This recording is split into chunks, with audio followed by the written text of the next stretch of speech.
Greetings and welcome to the show. I'm Coincident and I live stream retro games with a focus on extremely difficult challenges. Sometimes I rage, sometimes I succeed. It's all part of the process and I don't censor any of it, so buckle up for this roller coaster of emotions as we share the bliss of exploring new games, new maps, and new challenges. The content I produce is 0% AI generated and 100% lurker friendly. Writing in chat is not mandatory, and there are no alerts for followers on Twitch or subscribers on YouTube. Enjoy. Timo Gorgonzola, DSE, Bilex, Crane, welcome. Nice to see you all aboard. Good evening. New episode of Loita, yes, quite.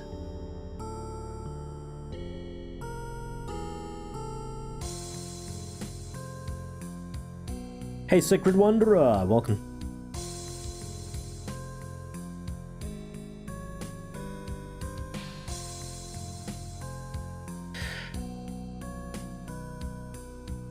Alright, I'm going to do a small test and you guys are going to do me a favor.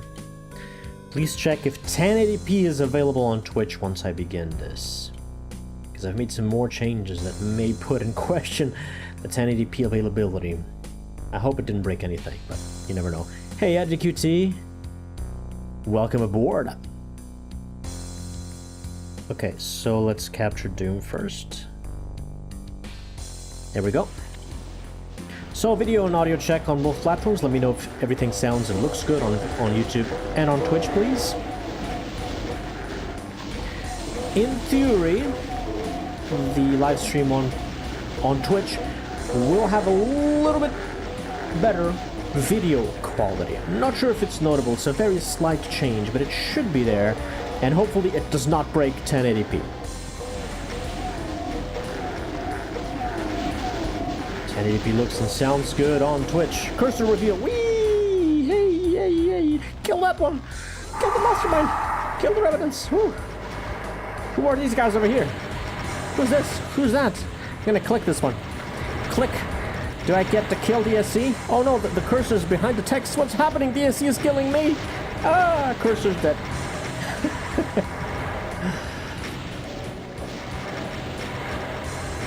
Okay, I'm trusting everything looks good. Hello, Mr. Mouse.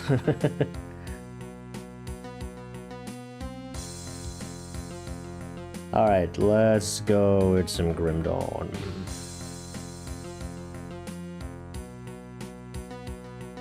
Cursors only have 1 HP hype.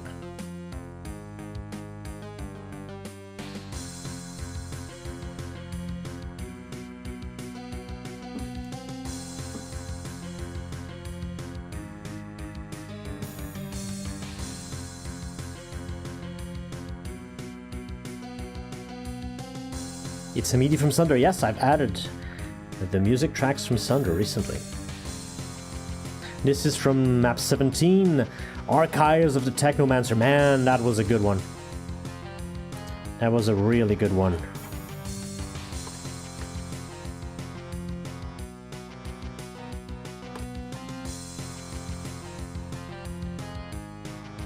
That was a really good one.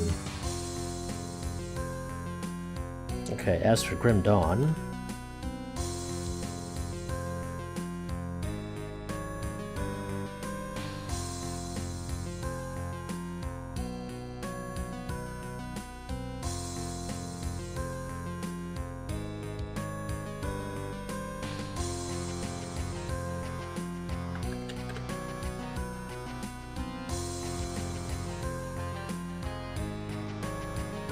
the opportunity to set a cursor as a diagonally pointing rocket. I don't think I can do that in the SDA Doom, can I? You only saw the cursor there because it was playing back a demo. If my cursor was being grabbed by Doom, then there's no cursor at all. Because obviously it's a first-person shooter. Anyway. Game capture. Grim Dawn. Grim Dawn. Here we are. So back to Grim Dawn, I investigated a little bit and I did not find any source of information about there being more than 16 bounties. What do I have on my to-do list? All right, all these things.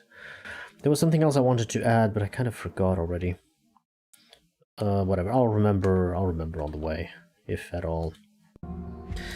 The last Kern faction quest is probably hidden behind this main quest, so it's time to get Warm welcome, Lowlander. The Elder Sculpt into speaks this. highly of you. As you hail from Erulon, you can aid us in gathering a critical material for the ritual. There are only 55 devotion points. What do you mean only? It's a lot of devotion points. You can do a lot with those 55. Yes, we're going back to DLC number 1, and this is the quest for it. What do you require? Deep within Ugdenbog, far to the east, wild magic flourishes amidst the decay. As Baronath was once attuned to the earth, so Ugdenbog's affinity will aid in drawing out these remnants of its pure nature. The path to the swamp lies to the north of Burwitch, but it is sealed by ethereal flames. Perhaps a member of the Imperial Inquisition could aid you in penetrating this barrier. Ugdenbog is a place teeming with wild magic, untainted by the Aether. The golem known as Bargol, the Moldering Mound, is a wondrous creature undeserving of destruction.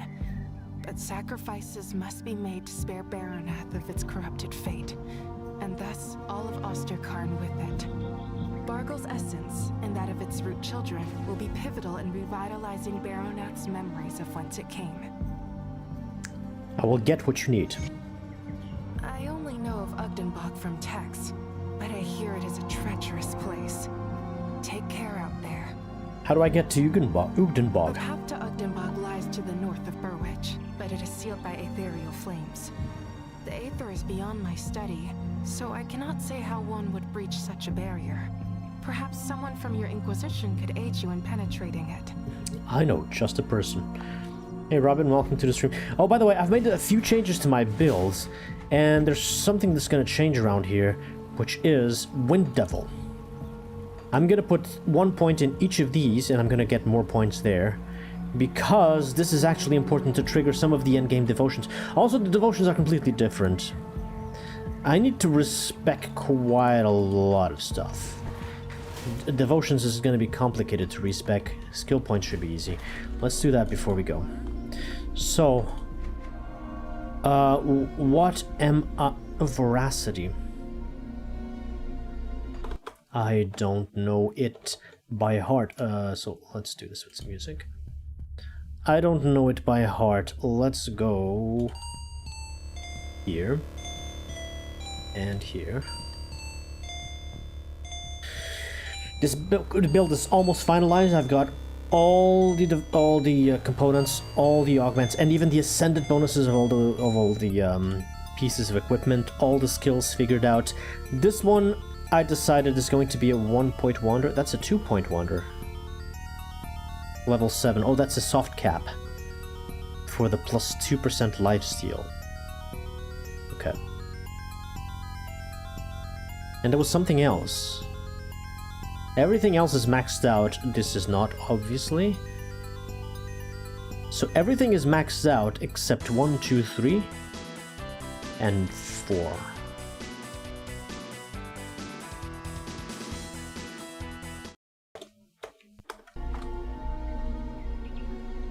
One point, 1 point, 1 point, many points. So I'm going to remove those points.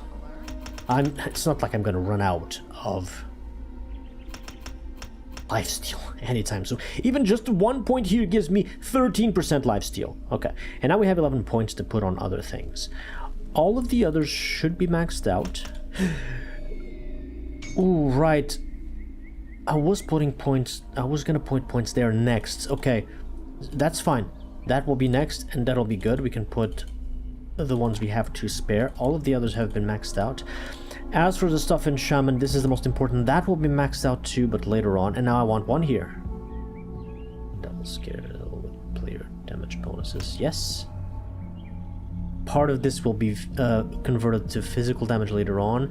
Summons 3 summons, 20-second skill recharge. How long do they live for? These used to be very annoying in previous Shaman builds that I made. I had to cast them and recast them and recast them, and it was annoying.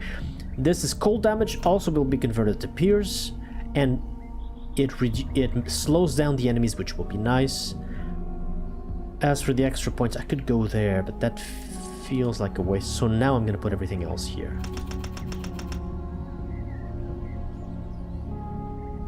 12 plus 3. Yeah, max that out. That's maxed. So now, next few points are gonna be probably there. Okay, devotion. Confirm changes.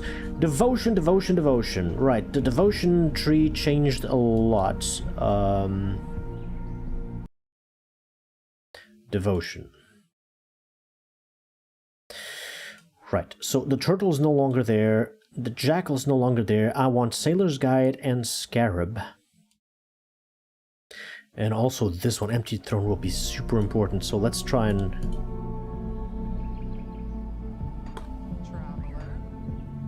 Can I... Yes.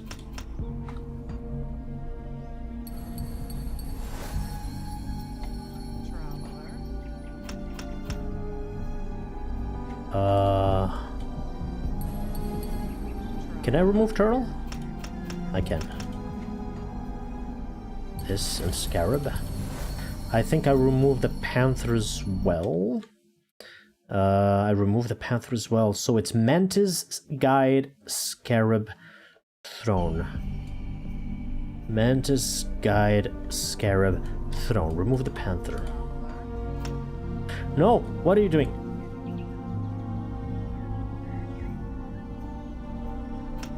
Oh, I didn't do anything. Okay. These do remove. 8. So now it's harp. It's these 3 plus those 3, and I think that's it. No, there's a couple there too, and this is important because of that. I think it's just 3 over there. Let me confirm. Yeah, 3 over there, and then it's 1, 2, 3, and 1, 2, 3. That's it. Only the high level ones are left. So I've better go for this. These are good, but I will not finish this to unlock that, and that's more important. So let's go here. Health, defensive ability, and that'll be it. Now with those changes, I have changed a bunch of resistances. My resistances are still fine. What about stun is maxed out? Trap is very good. Petrify is okay. Freeze is maxed out. Slow 61. That's great. So what do I need to worry about? Nothing. I can even remove this component now. Also, there will be better components there. And I will not need the attack speed after all, based on my endgame build. But for now, what is my attack speed? No, I need more than that. Okay. Those are good for vitality. Where disruption is good. That is perfect. Those 3 I will leave. This one gives me vitality, bleeding. I need vitality. Fine. I don't need lightning for sure. So I remove this and I add anything else there really. Plus 12% vital resist from Order of Death's Vigil. Okay, so let's get some components here to respec the belts. So Order of Death's Vigil should be here. It's nice to have all of these here. 12% vitality. And then some other components. I can do this already. Yeah, tinker me this. Be safe out there. Got something you need stashed. Apply this. Vitality problem solved. That's a lot of meat that I have there. Okay. Ooh. Some high level. Ooh, Enchanted Earth is probably the best here. Yeah, I'd usually go Frugenbog Leather, but both bleeding and poison are really good until I go to Elite as well, at least. So, yeah. Enchanted Earth. A lot of health, a lot of armor, and health regen. That'll make me more tanky. 13,000 health. Okay. Some nice upgrades. Let's get into DLC number 1 by going back to Fort Icon. We have to deal with an ethereal problem. We spent too long in the mountains, and the ethereals, they didn't waste time. And so our great moment of triumph is soured with tragedy. Tragedy because Ulgrim got consumed by the Chaos Rifts. Proving that we are not going to simply lie down and let ourselves be wiped out by fiends and spirits. Word of this victory will spread and give people hope that someday this nightmare will truly be over. Yet we cannot forget those who sacrificed their lives to bring us here. Rip Brave Ulgrim. men and women of the Black Legion who took up arms in the defense of Urala, a nation that scorned them as criminals, outcasts, and even traitors. In death, they were none of those things. They died as heroes. But I refuse to count Ulgrim among the dead just yet. I owe him that much. I could use your help. Are you with me? Cutscene moment.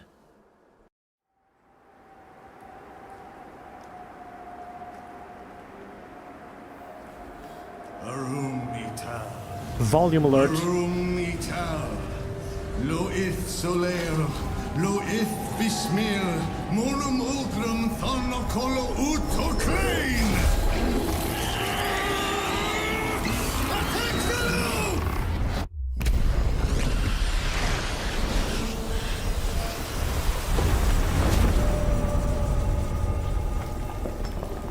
This is too dangerous. I need to find another way. The rift gate! Something's coming through! Inquisitor Creed. Devil's Crossing was attacked. Take it easy, John. What's happened?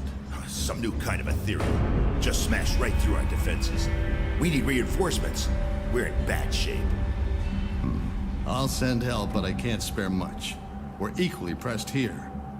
Loss of Ulgrim to the Void may be more serious than you realize. Ulgrim is dead, Creed. You must know that. My people need help now. We won't survive another attack. John, It came from Malmuth. That thing that attacked Devil's Crossing. I escaped the city with a small group 2 weeks ago.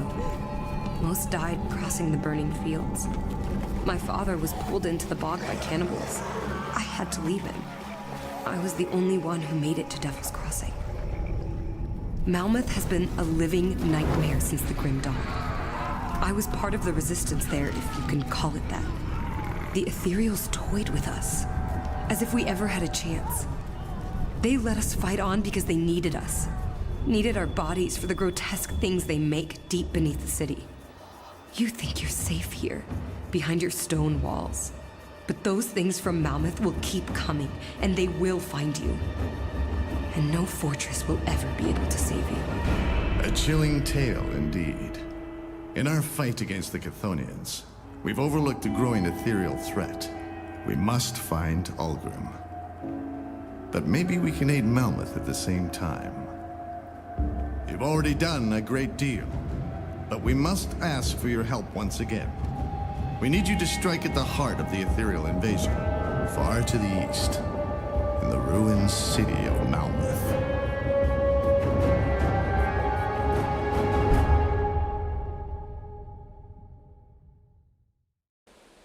Bruce the Hoon, welcome to the stream.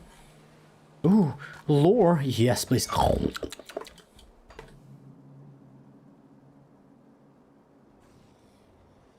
I could have just clicked that. No, that wouldn't have gotten rid of the request. Alright, so into the DLC number 1. Good, you're back. Do you have a moment? Sure, what is I it? struggle to admit this, but I must abandon my efforts at opening a rift to reach Ulgrim. For all I've learned in battling the occult, I'm no warlock. During my last attempt, I nearly lost control of the ritual when something tried to breach my portal from the other side. This is too dangerous to continue. To make matters worse, Captain Bourbon has just arrived with a girl named Amala, bearing dire news from the east. While we struggled here to stop the Chthonians from unleashing terror and madness upon the world, the Ethereals have been far from idle. Everything they had done in this region is merely a sample of what is to come, if what Amala says is true. As much as it pains me to say this, our plans to rescue Ulgrim are secondary to this rising threat in the fallen city of Malmuth. The passage north from Burwich is quickly closing as the Aether Fire consumes everything. But perhaps we can accomplish both goals at once. What did you have in mind? You see, the Luminari have long been aware of a coven of witches hiding out to the north of Burwich, using the treacherous territory to deter pursuers. The The witches will know the lay of the land and should be aware of any paths that remain through the Aether Fire. And I have hopes that they will be able to do what I could not. Reveal where the Loghorian has taken Algrim. I would go myself, but I doubt the arrival of a high-ranking Inquisitor will be looked upon kindly within their circle, and I am needed in Devil's Crossing. I know that you have suffered much already in the defense of humanity, but you are the only one I can trust with this. Take my pendant and travel north from the Burwich Estates. A barrier of Aether Fire will stand in your way, but the pendant will make short work of it. Head north through Gloomwald until you've reached the edges of Ugdenbog, where I believe the Coven has made their home. You cannot arrive empty-handed, or they may well burn any memory of discovering their location right out of your mind. I recommend you hunt down a creature known as Caraxus Foul, the Scourge of Ugdenbog. I imagine it has grown quite large over the years, preying on unwary travelers making their way through Gloomwald. Find the beast within its waterside lair in Gloomwald, and bring its heart to the Coven. I'm sure they'll find some nefarious use for it. But we must overlook that in light of our situation. Show them this keepsake of Algrim's and find us a way to Malmouth. We will be awaiting your signals. I'll head to Ugdenbog right away. Hey, Lucie. Bienvenue.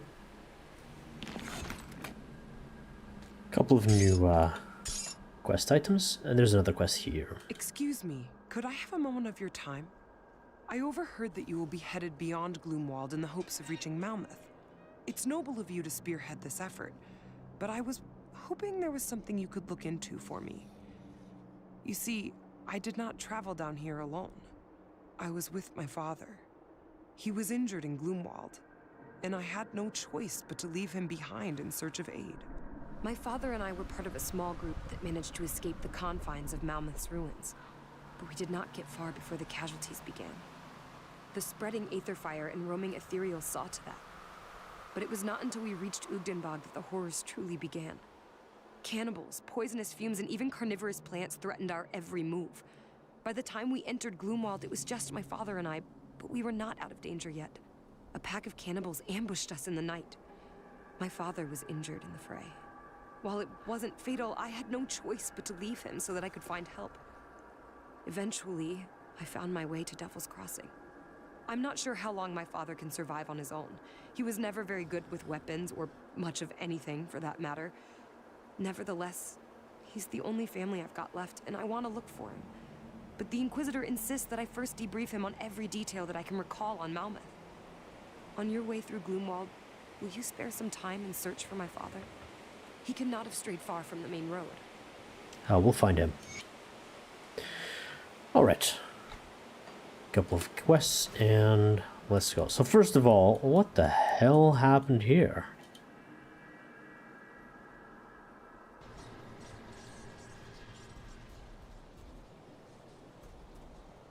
Good luck out in Ugdenbog.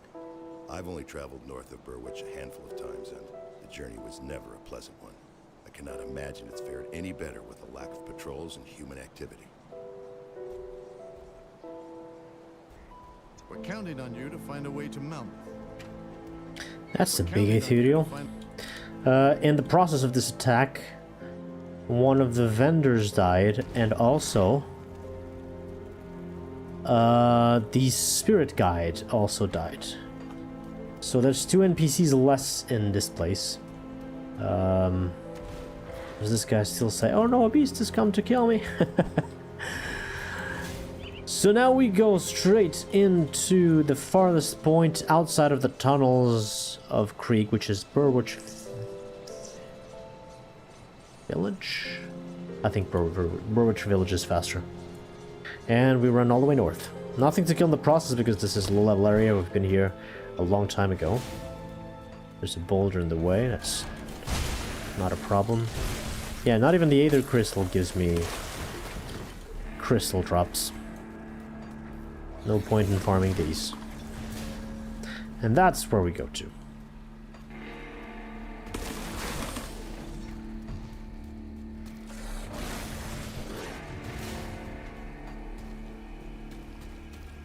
Aether barrier. Ethereals have barred the way north from Burwich, likely to stop anyone attempting to flee the carnage. With Inquisitor Creed's pendant, you should be able to dissipate it. Purge the barrier.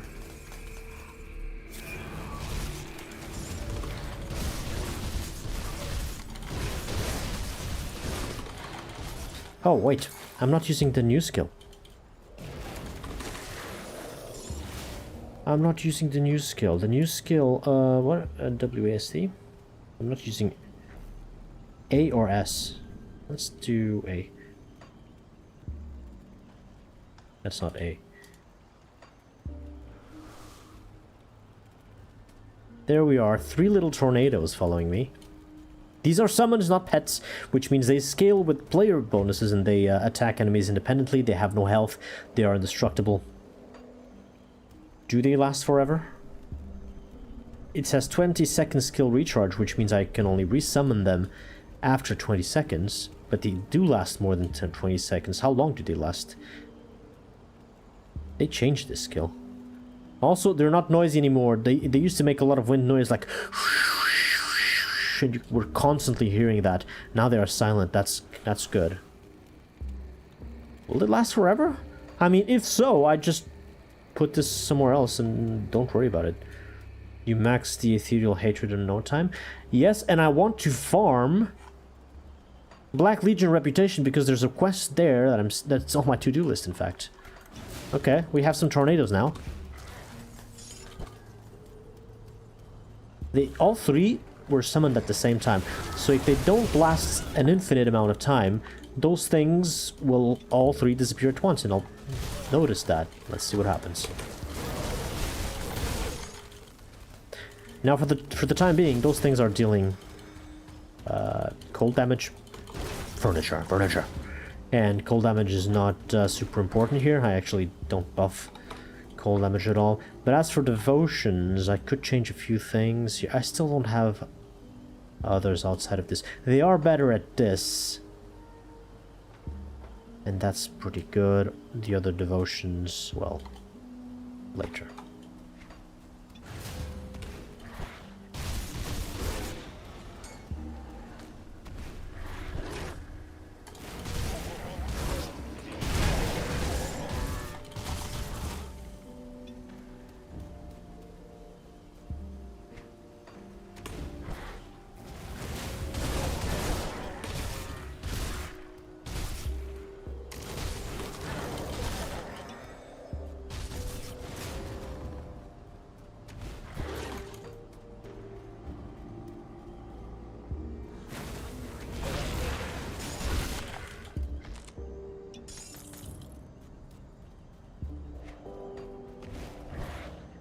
Saren lands. Welcome to the stream.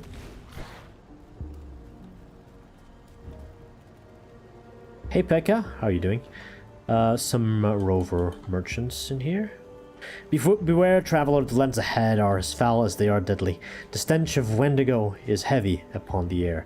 Travel safe. Wendigo? The vile spirit taints the heart and corrupts the soul. None who have given in to its allure remain human for long. Just teleport those.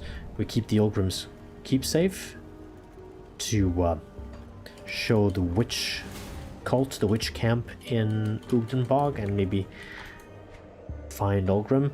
There is some... So my go-to MI amulet will drop somewhere here. I know where it is. It's an optional monster that I want to kill. But the medal was something else. What was the medal? And where did it drop? It's not this, it's the other one. Leveling build. Leveling build has a medal of Griffin's Eye. This is locked away behind the current quest, the last current quest. This we will find soon. Everything else I've got, those 2 I've got better ones. Those 3 I've got better ones. This will change, in fact. Slaughter will not be Slaughter. Manticore, Waste Guard. I can probably already get the other one. And Griffin Eye, what the fuck? Griffin Matriarch. Is this for the second DLC? Where are these guys? Where do these guys spawn? Salt Crags. Okay, Chiron Docks. This is the second DLC. Okay, so it'll be a long time before I get this medal. That's fine. As for the relic, I had this one, Amatox grip. Yeah, but there was another one, +1 to Berserker. Skills and Berserker. This is level 90. I cannot do that yet. Wait, how do I craft this? Relic, blueprint. Blueprint? And check the blueprint, please. Crafting. I don't even have this yet. Icebreaker. Is this any good? Hey, +1 to Berserker. Level 60. I can probably craft this, except that I don't have the relic either. Icebreaker. Icebreaker, Ancient Heart, Permafrost. I could have this right now. Without conversion, that's a lot of skills. Okay, Permafrost. Do I even have this one? Let me close that. Let me check blacksmiths. I may be able to get some upgrades there.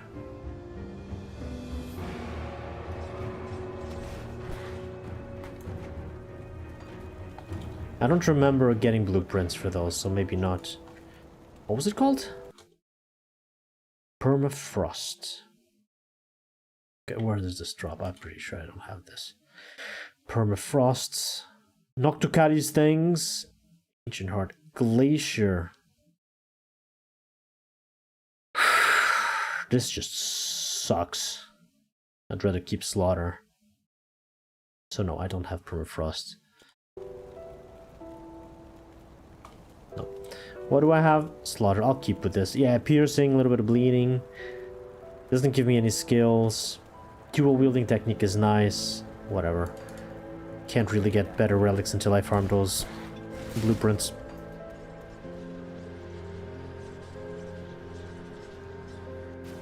I don't think I'll need them here. This area should be relatively easy, at least all the way up until the Ancient Grove. That will be something else.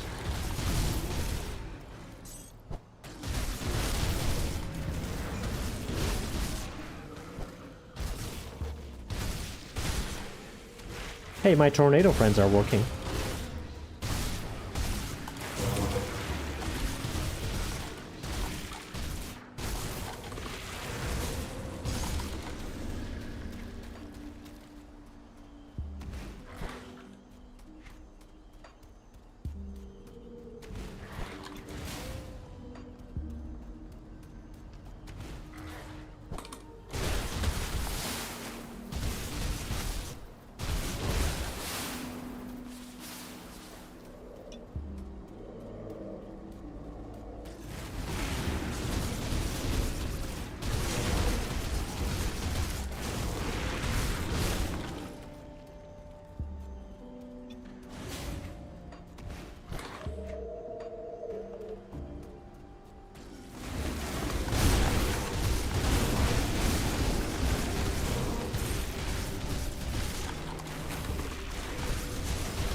This highlighting bug still hasn't been fixed.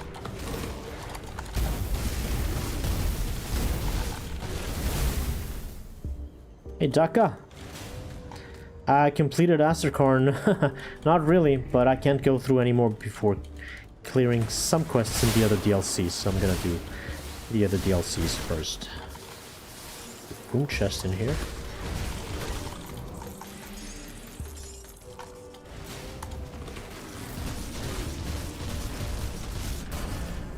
Level up!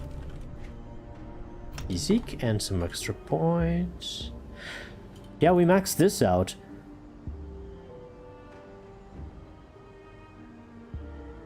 Wait, are we done here? With that one, we might be done here. Level 1, level 1, level 1, level 1 for now. Okay, so either here or I put some points in these. Devouring Swarm is probably worthwhile. It's just these two, in fact. Let's go with this. Hey, Superminox, welcome to the stream.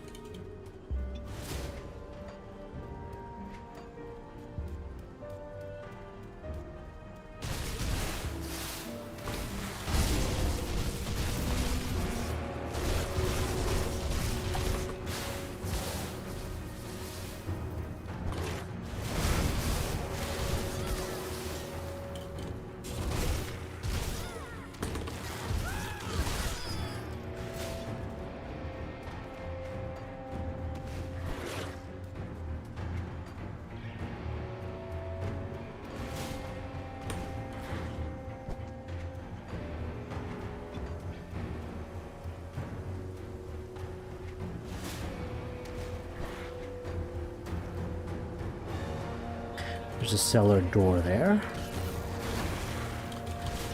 Furniture, furniture, furniture! Lore. Name's stash. So that's a quest. Is it lore? It's also lore. Somebody hid a stash up north. We need to find it.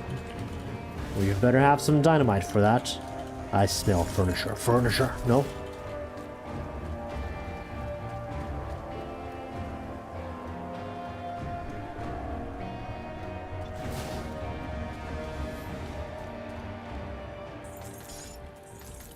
Wait, gather essence of Dudenbog. What is that quest? This is the Asterkarn quest. Essence of Utenbog, essence of Bargol. I know where Bargol is, I don't know what these are. Deliver the essence to Corin Earthurn in Kernhold. Strange.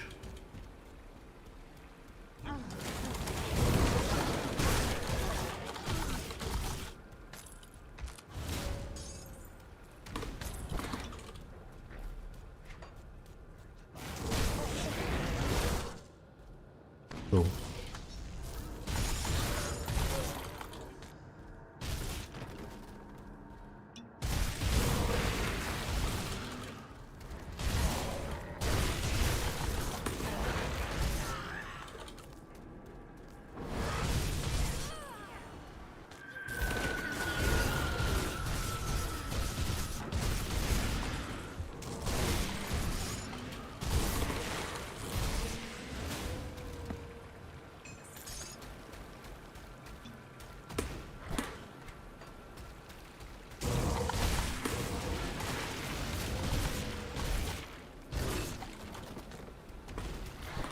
There's a little secret up here with hidden remains.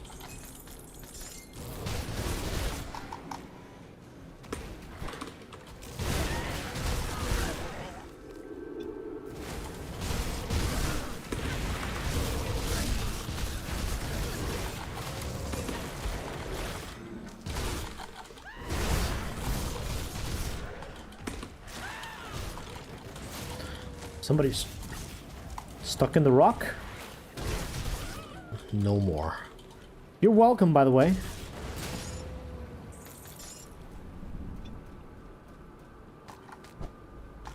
Yeah, some weird spawns happen sometimes.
You were dead before you said stew.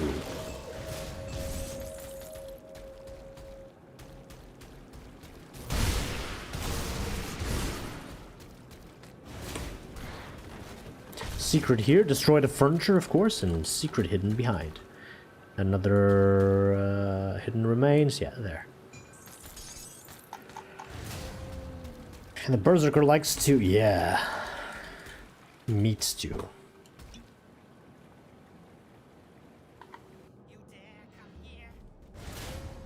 So you emerge from another part of Gloomwald. It's a connected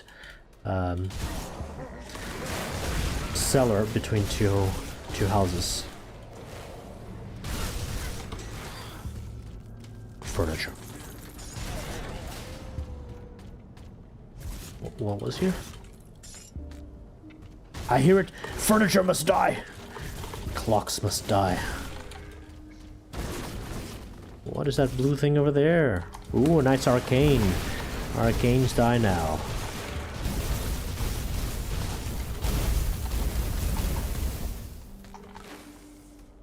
Okay, it looks like these little tornadoes, all three of them, just last forever. So this skill, I don't need to worry about it. I cast it once, and I forget about it. Grim Dawn will be on YouTube or will be a compilation of the best moments. Neither. I don't think this will make main channel content. It's just casual live stream that I'm playing. That's all. I could make Grim Dawn content on the main channel, but I'd have to prepare it differently.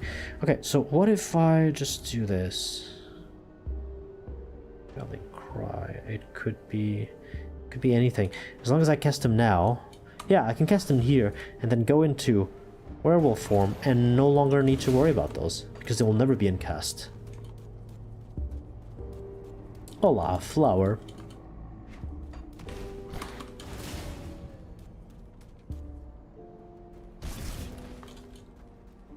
Eternado.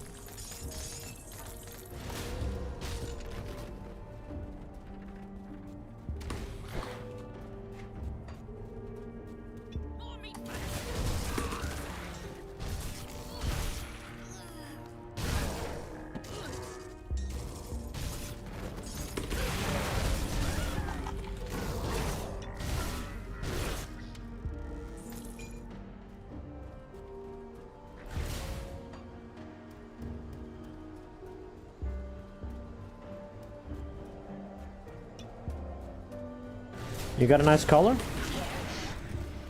Nice. Those are always random. They depend on how early you talk for the first time in chat, and then it's established.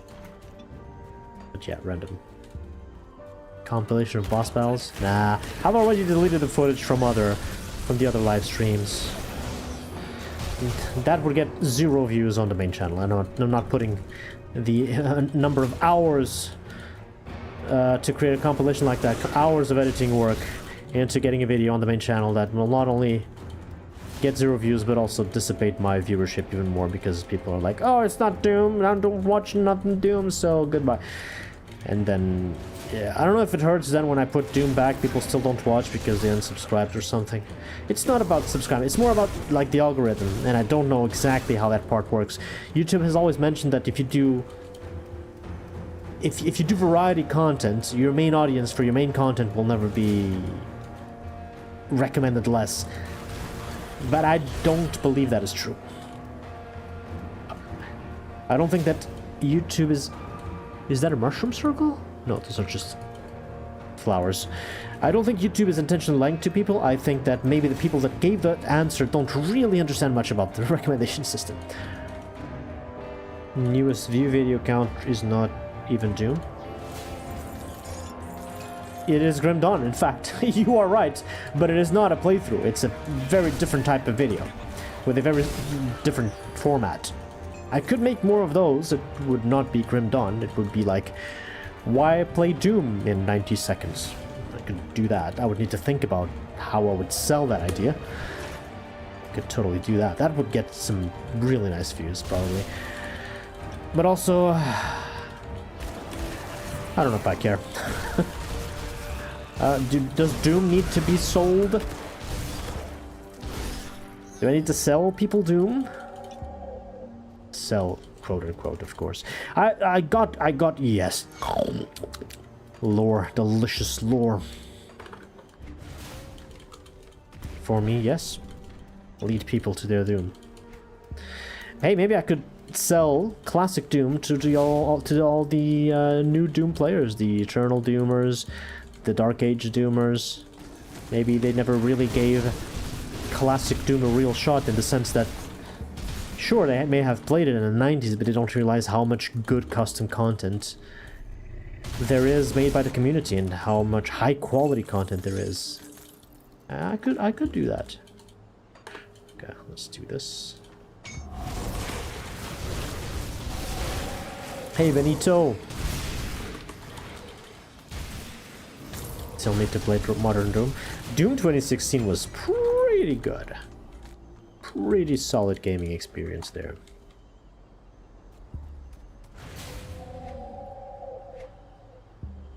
devotion. So I was doing this. Pierce damage, energy regeneration, yes.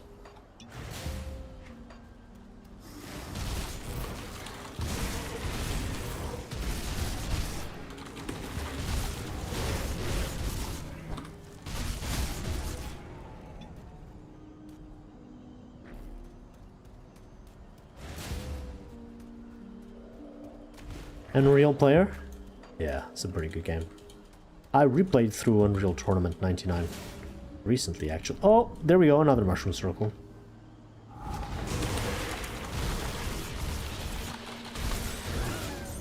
YouTube doesn't recommend people videos based on subscription, but their watch history, so if you didn't watch Game X, they might not get a video from that Game X, even if there's subs, and that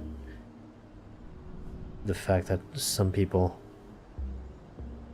Oh, the message is too long. Some people... I think I know what you mean, and yes, I agree. There is something indirect and maybe even unintentional about the recommendation system that do hurt your main audience if you decide to go into variety content creation. And YouTube staff will never admit to that.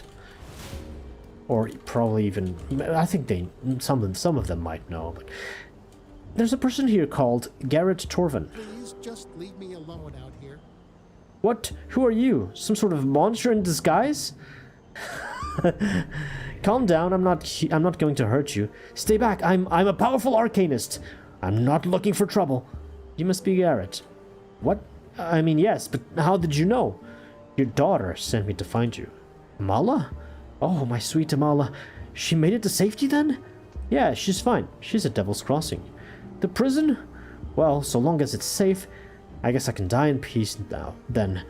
No need to be dramatic, I can get you out of here. No, I cannot bear to look her in the eyes. I failed her as a father. I failed to protect her when she needed me. Leave me here. You won't be any good to her dead. I suppose that is true. We got together this far, I cannot abandon her again. I have been given a second chance. How do you plan on getting me there, though? My leg is busted. Like this. Zoop! All conversations that end with zoop are good conversations.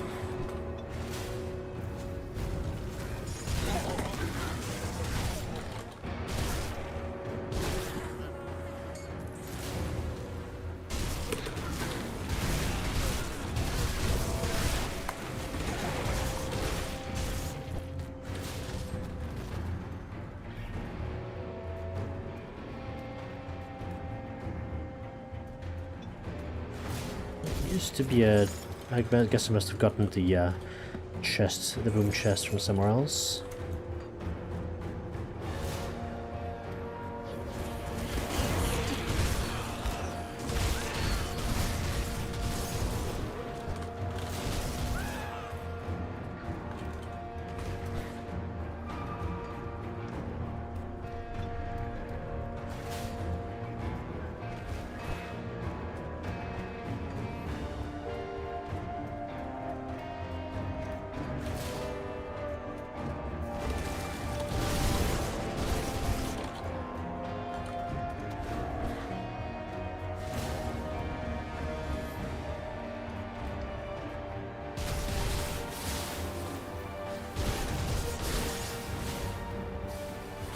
Detonation side, dynamite, boom, yes.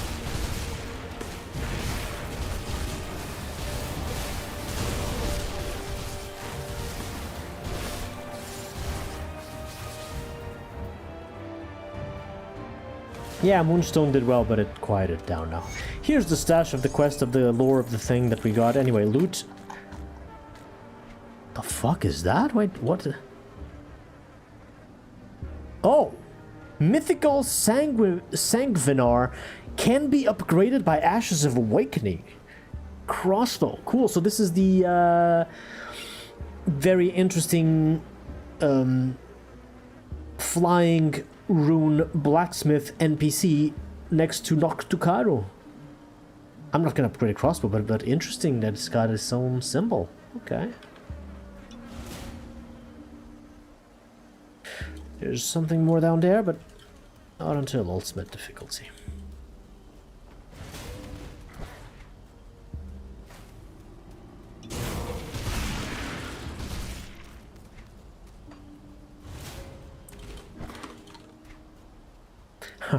Okay, the Gloomwald is about to end.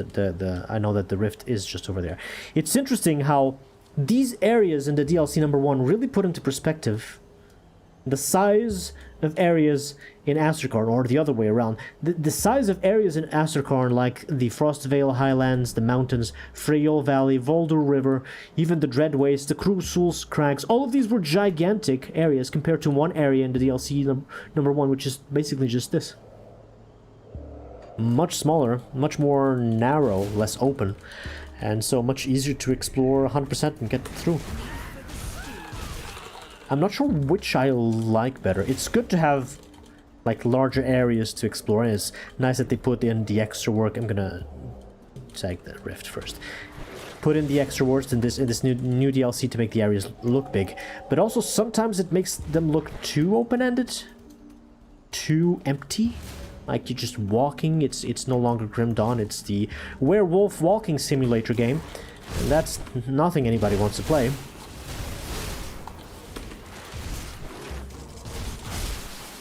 I remember that's one of the reasons why I did not like Titan Quest's second expansion, Ragnarok. It just felt like a walking simulator, like huge areas, bury any monsters, no challenge. It was not as bad with this DLC, for sure. I definitely did not quit the game, and I intend to play through it again. But the areas do seem a little bit on the too large side of things. People on Reddit were mentioning the large open areas of Asterkarn were a bit too much. Yeah. The Celt Zone on Titan Quest was a drag.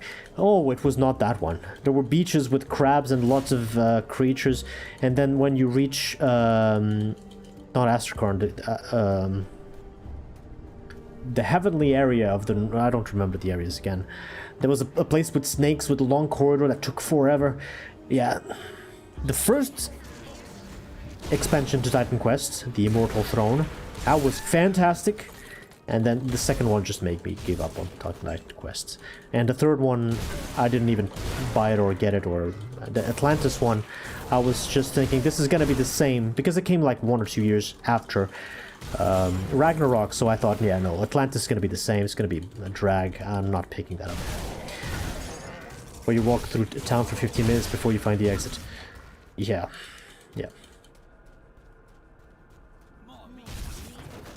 It had some good things, it had some good moments, but overall it felt very draggy, very grindy. The second expansion to Titan Quest. Oh, and another thing that made it less enjoyable for me. By the time the second expansion for Titan Quest came out, I was already playing, guess what, Grim Dawn, and so in comparison to this, Titan Quest felt boring. And then, I never looked back, it's been only Grim Dawn since then. Actually, I lie. I also tried Diablo 2 Resurrected when it came out, refunded the game, and went back to Grim Dawn. The XP for Titan Quest was weird in the sense that New Act was exclusive to the 3rd difficulty. You mean, the underwater one? Atlantis? That's odd.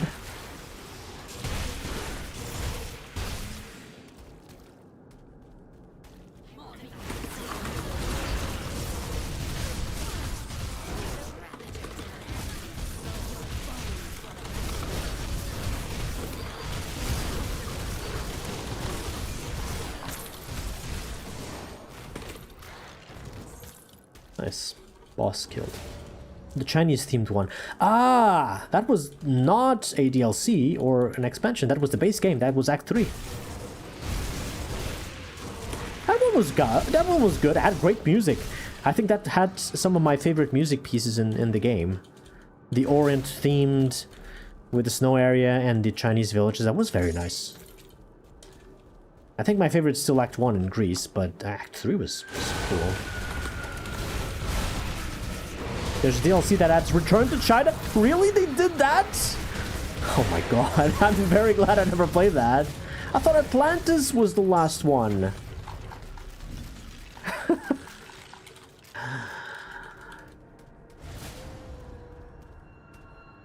Yeah, this is done. This is just a small dungeon. There's a dungeon boss, and that's it. There might be some bounties to farm that guy, but I'm not doing those.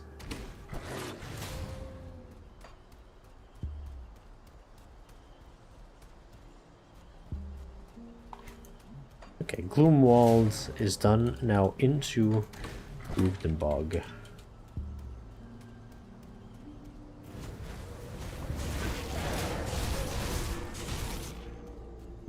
Oh, Tyrion. Tyrion. Tyrion Lannister, son of Tywin. Tyrion the dwarf. Is that not the same Tyrion? I'm joking, I know it's a game. Funny! You guys, you laugh at my funny! Laugh now! Yes! If you don't, you get banned!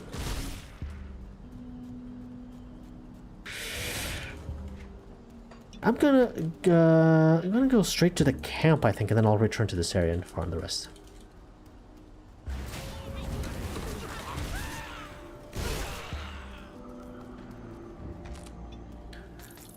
Great area to farm root and blooms, by the way, so I don't mind clearing this at all.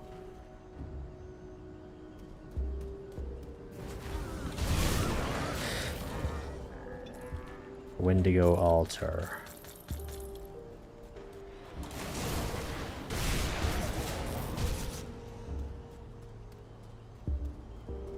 What will I do when I reach Barrowholm? Considering I already met Scorv. That will be peculiar.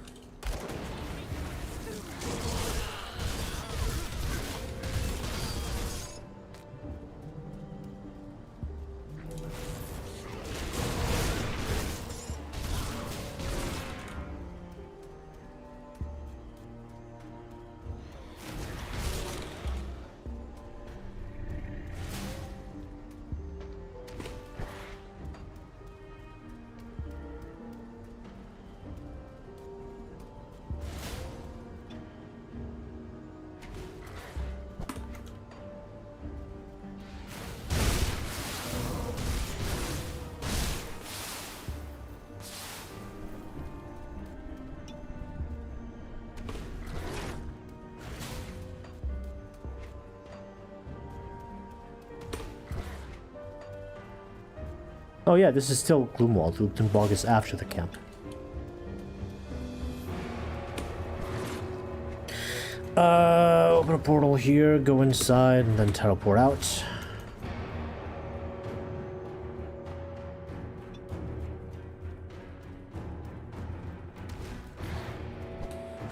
I never played Tyrion and I keep hearing about it.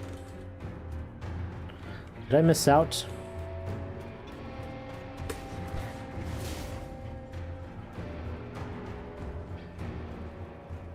This guy. Still no. Okay. Yes?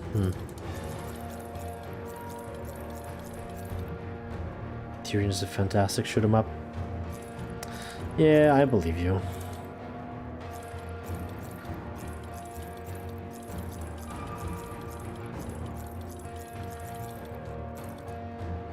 Chill main mantle. How many of these chill main mantles have we gotten?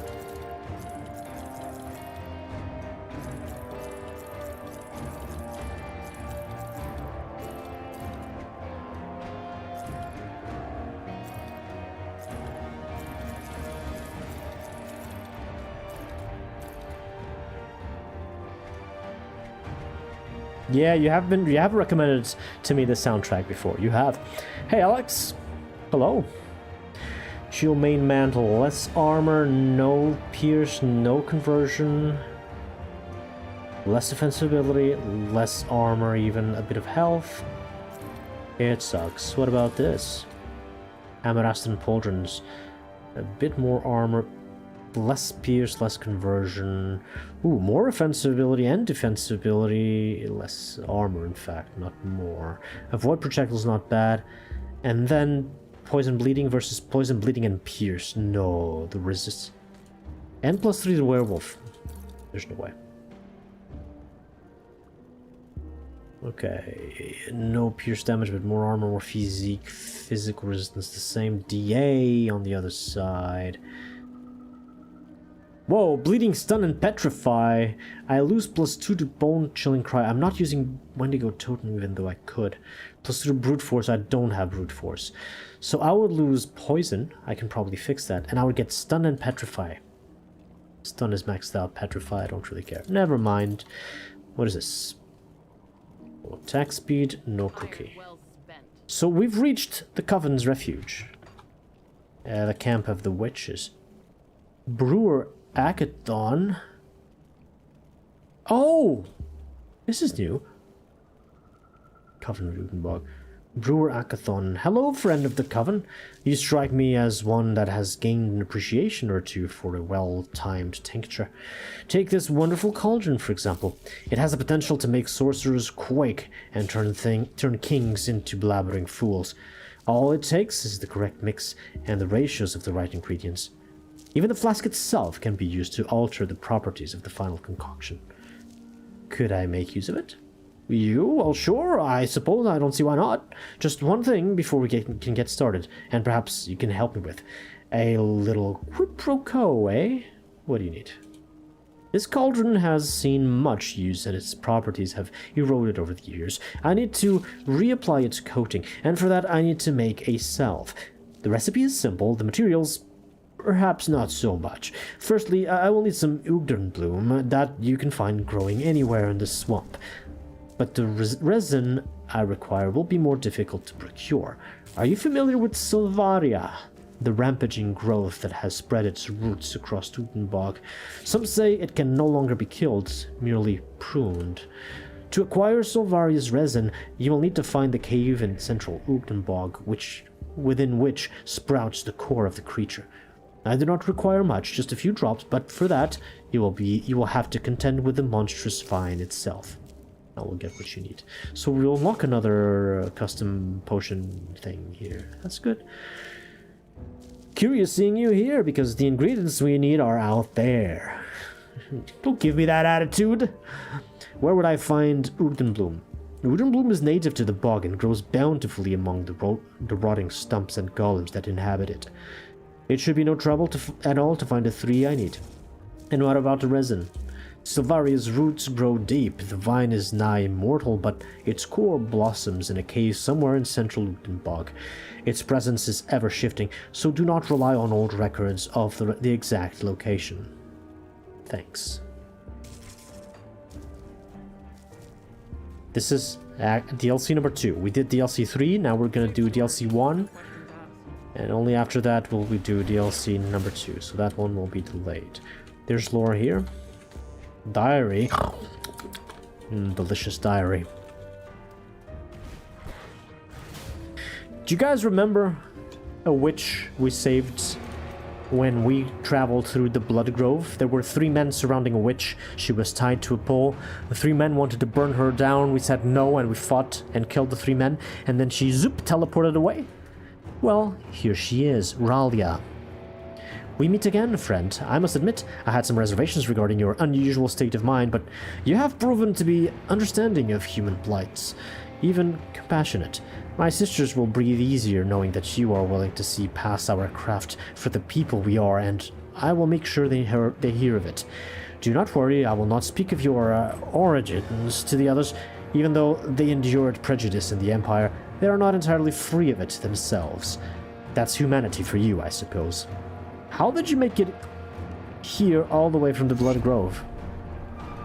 It wasn't simple, I can tell you that. After Melostria's calls became more frequent, I set out east towards the lake. I traveled part of the way by boat, but that dinghy thing did not last long in the turbulent waters. I found myself off the coast of Whitemire, nearly drowned. Thankfully, a couple of rowers found me before the Slith did. With their help, I recovered quickly and made my way up here. Does Melostria call to you? Yes, she is a powerful psychic and nearly burned at the stake herself for her ability to tap into the Aether. Magnified by the powers of the other witches, Melostria called out to anyone with the gift who might hear. The lucky few who interpreted her summons and survived the journey are here.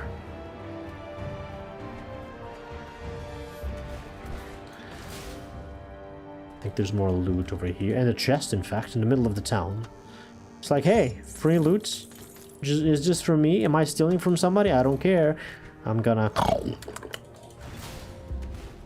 There's gonna be quests here. This is the Matron Malostria. What does the foul wind bring us this day? I believe you were just leaving. Professor Chaos, welcome to the stream. None of these will give you quests or give you anything at all, except for the potion NPC, I suppose, which is new. You gotta do the main quest first, otherwise they don't trust you. And for the main quest... Whatever it is you think you're doing here, you are in the wrong place. I was sent here by Inquisitor Creed. An Inquisitor? Really? I'm sorry. Perhaps I did not make myself clear the first time. Leave, now! We better leave. See anything you like? Put it to good use. Anyway, we need to find a gift. A proper gift for the witches. No, I want to go there.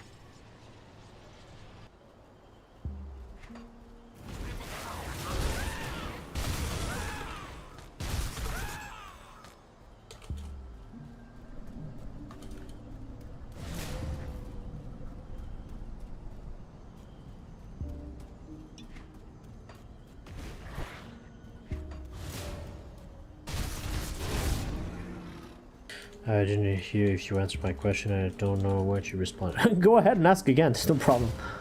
I don't remember your question. Maybe I didn't read it at all.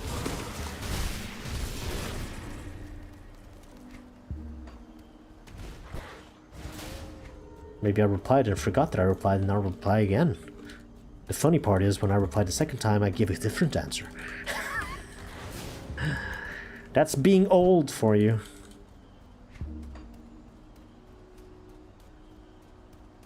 How is we today? That was the question? Hey, Professor Chaos, I'm doing good. How are you?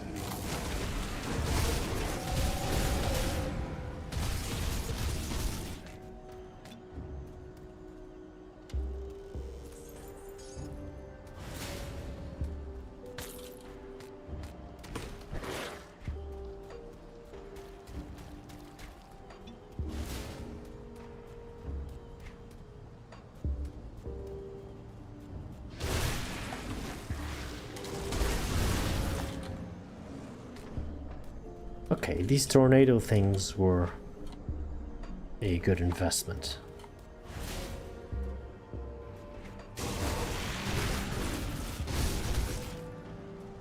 I'm a student right now and wanted to ask if you believe Portugal is a country to move to or if you think that Portugal should not be on my list.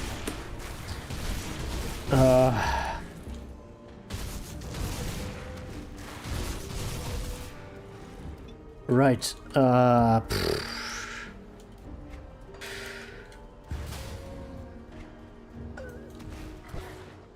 I don't know what to answer you, man. There's pros and cons, of course, like with every country. Portugal's not exactly a rich country. I don't know if you know that. It's one of the poorest in Europe. So if you're looking for a job here, you better be ready to get disappointed about the salary. Unless you're working in very specific sectors and you have good contacts with people. Outside of that, making a living may be problematic.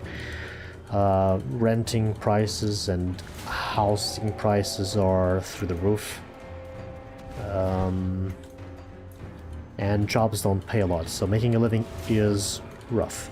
That being said, not everything's negative because, you know, usually the people are friendly. The weather is nice. You can get some sun. That's very important for a lot of people. The food is magnificent. And, you know, there's good tourism things to relax to. It's mostly a very relaxing country. I wouldn't recommend the big cities, like Lisbon and Porto. They are overpacked. They have many problems. But smaller places around the countryside in Portugal often have very good quality of life features, much like a video game. It depends on what you're looking for. Like there's so much to be said. But yeah, if you're looking specifically for a job, I don't know which area, but Get ready to be disappointed. Isn't that the same with big cities in every country? Yeah. Big cities... You're welcome, Alex. Big cities are a problem. With crime, with prices, with other issues.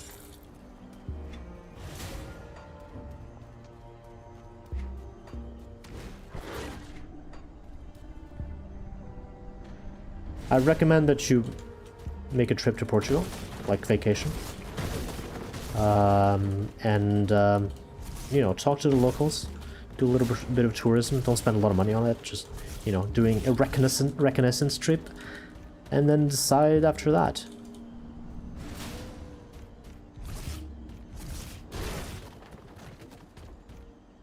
Rent free? No.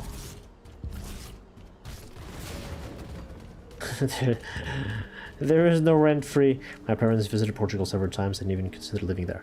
A lot of people do. Like, if you're rich, and some people are, not trying to guilt trip anybody. If you've got enough money to not work another day in your life and still have a comfortable living and, you know, pay for things that enable that comfortable living, then Portugal is probably a great place to go to, because you don't need to worry about having a poor salary. You've already got the money through whatever means you've got in your past. So who cares if the salaries are low? You want a place with, you know, calm weather, friendly people, good food, and a place to relax. A lot of people see Portugal as the perfect destination for that. But your question, yeah, as a student, you're looking for a job, you've got to take into account the low salary part of the equation. Yeah, I understand that's not an option. I'm not sure if you... Are you looking for university? Portuguese universities are pretty good, not super expensive. There are private ones that are expensive, public ones are usually cheaper. Usually the professors are good, you learn a lot of stuff. Pretty much everybody speaks English. If language is a barrier, you can learn slowly, and you can speak English with pretty much anybody, even on the middle of the street. They're gonna have a little bit of a broken English accent, much like mine, but you'll be able to communicate. Hey, pocket guns, welcome. Maid job. You think I can afford that? Portugal and Netherlands. Nice. Two very nice countries, but very different. Very different. I'd move further north. I don't like how hot the summers are starting to get here. Yeah, then the weather's gonna be hot. If you're not up for that, maybe Portugal's not the place to go.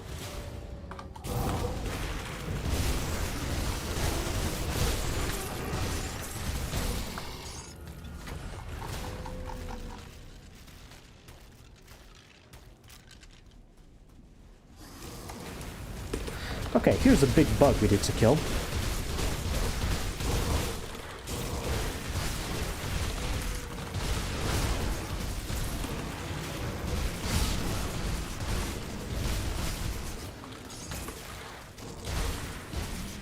The heart of Coraxus. Another bolt splitter! We got... No. This one is different, but it's another crossbow that can be upgraded. Interesting.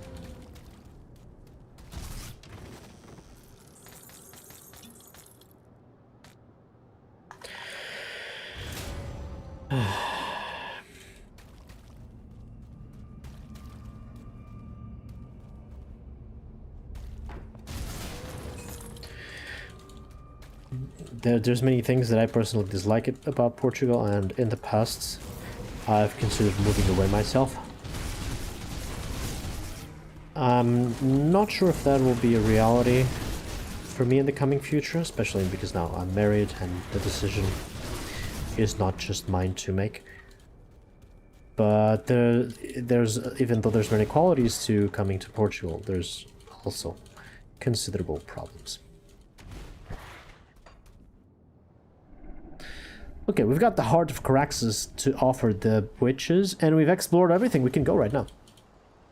It's incredible. The pace through which you move through one of these DLCs is so much faster than the pace of the new DLC because the areas were huge. See anything you like? It was strange because the beginning areas here were absolutely enormous.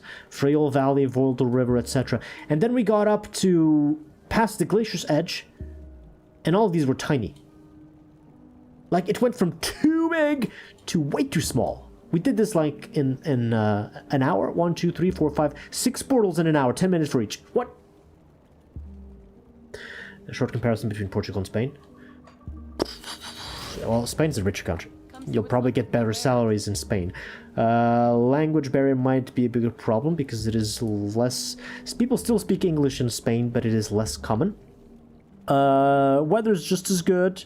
The country is a lot bigger, so, you know, moving to northern Spain, it will be different from moving to southern Spain, will be different from moving to eastern Spain. It depends on which city you go. The cultures will vary quite a lot. They are a lot more divisive as a people. Like, some of them, they'll say, oh no, I'm not Spanish, I'm Catalan, and there's, you know, a lot of history behind that. Food is also pretty good, although I consider Portuguese food to be significantly better. Weather is hot. The central part of Spain, if you're thinking like Madrid, the central part of Spain can be extremely hot because it does not have a coastal body of water. Like, there's a few rivers, but you're far away from the Mediterranean, and yeah, it can get quite hot there. But it's not a bad destination to go to and try to get a higher paying job than Portugal, that's for sure. They are richer than us. Yeah. Also a good pick. Different culture, though. Quite different culture. One of the deserts was used for westerns. They filmed some of the scenes from Game of Thrones, the ones that were the southern part of Game of Thrones. Who were those guys? The Martells from the south. Some of those scenes were filmed in Spain. I remember that. And the ones in Castle King's Landing were obviously in Dubrovnik. That is well known as well.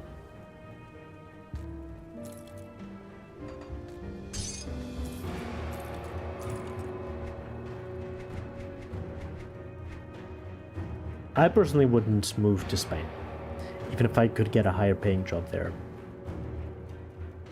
If I would move, I'd go to the the other side of the planet. I would probably go to New Zealand.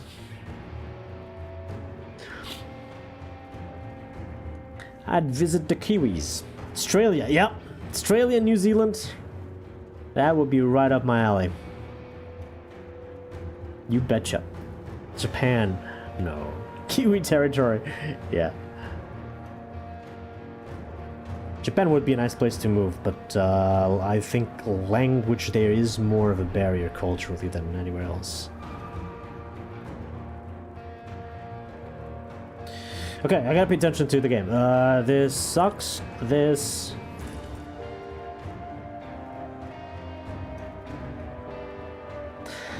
There's many reasons. I don't want... some of them are political. I don't want to get into details.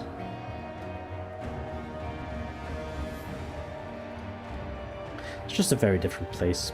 I'm a Kiwi living in Australia. Nice one. You're in a good part of the world, man. I envy you, Professor Chaos. But also there's people in Australia and New Zealand that are saying, oh, I want to move somewhere to Europe. Maybe we'll go to Portugal. Or the US, or somewhere else in Asia, or South America. It's like... There's people moving everywhere from everywhere, and there's different places for everybody. Xenophobia became rampant here. Yeah, that's why I said I didn't want to get into the politics side of things, because it's against the stream rules. So let's not turn the conversation to that aspect, please. The grass is always greener on the other side. Yeah. The tree... I've heard the grass. I think Super Monox got that one right. Guys, you're distracting me. I need to take a look at this belt. I can't read. Vitality 8. It sucks, of course. Because it's too hot? Well, don't come to Portugal then. Hey, past mistake. The coin is always shinier on the other side. That's a good one. That's a good one. Gunslinger jacket. Dual wielding guns. Nope. Okay, so now we have the Heart of Caraxes. We can do this. Whatever it is you think you're doing here, you are in the wrong place. Perhaps the Heart of Caraxes will change your mind. Interesting. It appears that perhaps we can be of use to each other after all. Very well. Speak. What brings you to our refuge? I must find a way to Malmouth and find a lost friend. If you seek a path to Malmouth through the swamps, then I am afraid you are out of luck. The roads have all but collapsed, and even if you should somehow find your way out of the bog, the land beyond has been consumed by aether fire. Ancient passageways exist that could take you north, but they are not of this realm, and you will not like where they lead. Now, this friend of yours? What happened? Will you do a prank troll stream while you speak fully Portuguese? Nah. Nah. Hey tacos, good evening. Why is the werewolf making electricity? I'll explain in a moment, hold on. His name was Olgrim, he was taken by the Void in battle. Olgrim, you say? Oh, it would be a shame to lose such a legend. But if he was claimed by the Void, then... perhaps this gives me an idea that will solve both your predicaments. But if we are to help with this, then I must ask for something more in return. Very well. What do you require? What you ask will take me some time to prepare. But before I help you, there is something you must do for us. Deep within Ugdungbog, to the north of our refuge, there lies a village by the name of Barrowholm. I need you to travel there. What does this village have to do with you? I care not for the village, only for what was stolen. We had crafted an Ugdungbog fetish within the swamp in order to protect ourselves from the wilderness. Recently, someone has tampered with it, tore off the head of the fetish, and ran off with it. I can still sense its waning power within the bog, and the only nearby settlement is Barrowholm. I do not care what you do. We must have it returned to us. Do this, and I shall give you the means to find Olgrim, and perhaps even a way to Malmouth. We have a deal. Okay. We must find a village named Barrowholm. Where have I heard that name before? I'm gonna keep this here. This is devotion, yeah. Not super important. It's safe with me. Promise. Not sure if I get more quests now. I think there's at least one. Yes, this one. Greetings, outsider. I am told that you are heading into Ugdungbog. Brave of you. I was wondering if you could assist us in an important matter while you are out there. What did you have in mind? Matron of Austria has been reaching out across Cairn, calling witches to gather here in relative safety. Once they arrive, their survival becomes my responsibility until they get accustomed to the life in Ugdungbog. Most of those that Malostria was able to commune with have arrived, except for a few stragglers. It has been some time, though, and we suspect that something has happened to our future sisters. If you find yourself out in Ugdungbog, please look around. See if any of them have gotten lost or, worse, captured by the roaming cannibals. Even though they are not yet under my care, I feel a certain responsibility to their well-being, but I cannot simply leave the refuge. If you do this for me, I will see to it that you are aptly rewarded with some of our supplies. I will find the missing sisters. Now, as for the electric charge, it's a new skill I decided to spec into Wind Devils, which are not a skill of Berserker, which has the werewolf transformation. It's the other one, Shaman. And for now, these just deal physical and cold damage. But later on, when I finish my build, some of this damage will be converted to pierce damage and it will be amplified. Plus, it helps me trigger devotions a little easier, so I kind of needed this. It's just a passive skill, so nothing to lose. I cast them once, there's 3 of them. They act autonomously, they don't have health, they don't disappear. There's basically no downside. It's a 1.1 or 2.1 or a 3.1 if I go there. Totally worthwhile. Anything to do back there? I think I'm gonna go... No. Amala Torvin, Devil's Crossing. I wonder if this gives me a Devil's Crossing reputation, but I did save her father.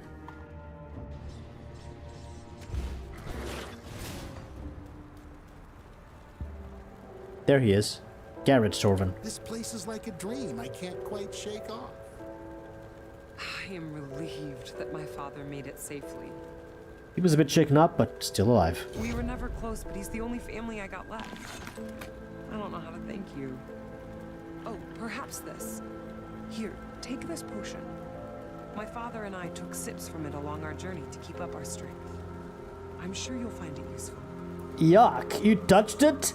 With your lips? Ugh, I'm gonna clean this vial really well. Yuck, what a present is that? It's a good one, actually.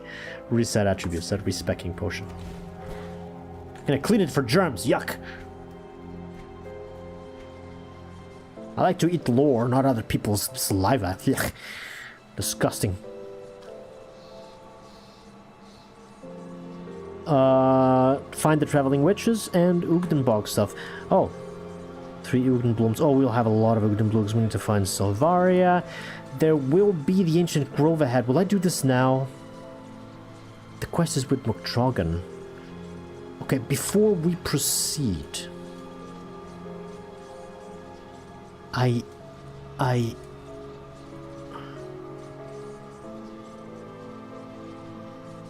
need to check something. My curiosity. I can't help it. I gotta check. Fine, I'll kill you if you insist. My curiosity.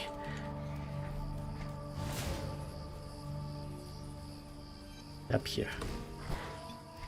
The people are still here. Chieftain Scorv is still here. I don't think these guys will have... No, there's nothing new to talk about. They're not green, even though this is an inconsistent metric. Usually only green arrows above their heads tell you there's something new to talk. Now, Scorv. Nothing new? My people thank you for the supply of meat. It's too bad. I'm gonna kill this guy in a moment. I'm not gonna ally with Barrowholm. Pretty sure I'll want to do that in Ultimate. No game, it's not snowing here. I'll give you a good price on what I've got left. What is this? Herald's Ward. Ooh. Wait. Physical pierce, physique's about the same. Defensive ability. Ooh, a lot of offensive ability on the other side. Attack speed, total speed, so there's less attack speed. Vitality, bleeding. Skill disruption protection instead of stun, and skill cooldown reduction. Oh wait, but there's Mokdragan Pact on the left with a lot of damage. I'm losing 20 stun for 50% disrupt protection. That's a good fucking trade, actually. Worth losing damage for. Okay. Okay. Put it to good use. So let's change this.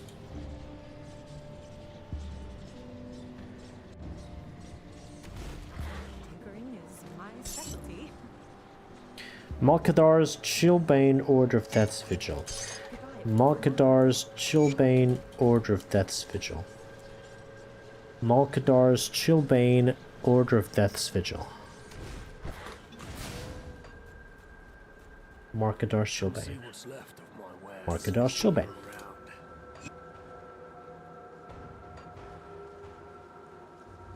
Wait, I no longer need that elemental resistance. I might as well put this in all of them, right? Yeah, health and defensive ability. In all 3, please. Okay. A bit more health, a bit more crit. Beautiful.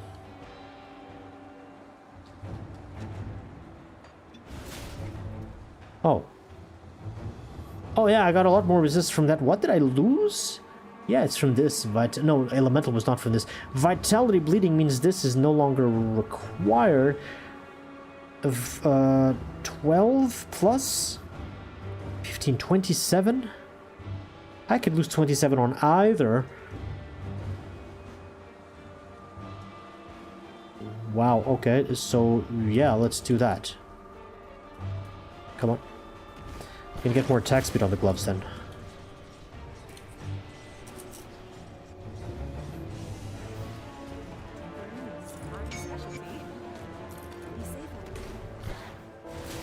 So in the end, I gained a lot more survivability, and I don't think I lost much DPS at all. Not with this. Oh, where are these two here?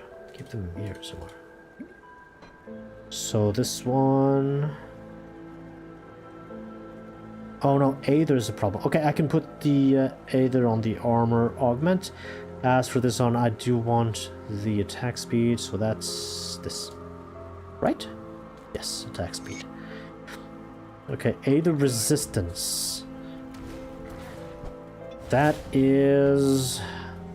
Anasteria.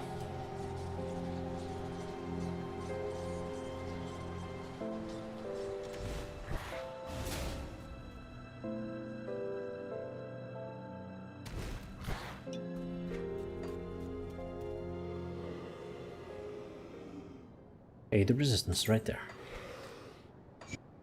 Beautiful. 80% on this. Stun, trap, not petrify, freeze. I think I'm at 61 even on slow resistance, which was a problem earlier on.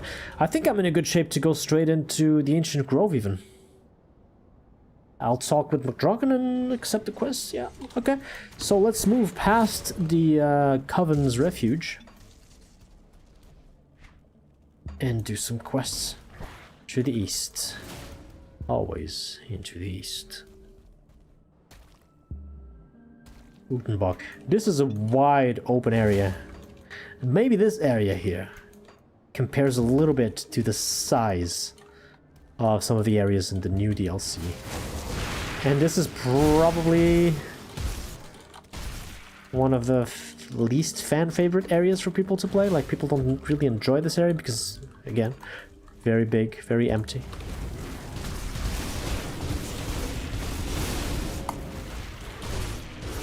There's a certain size with the RPGs, a special certain size quest items that works for areas and arenas. If it's too big, it's bad. If it's too small, too narrow, it feels like it's linear. But there's a nice balance that just works. I don't even know why. I can't really explain. And it's been hit or miss with Grimdawn when it comes to map sizes. Like Candle District, for example, is my least favorite of all because it's too narrow, it's too small, it's awful to navigate through.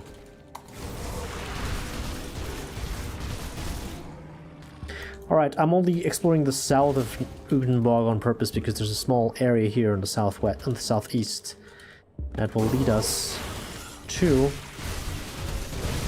the Ancient Grove that I hope I can beat, but it is a skeleton dungeon, it is a roguelike, and all of the previous roguelikes have killed me. So I don't know what's going to happen here.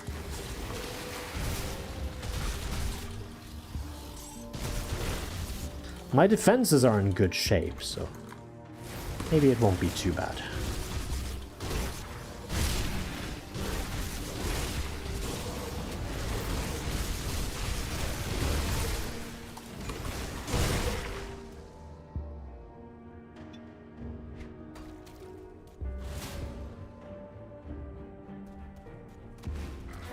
Look who's here, Avatar McDragon.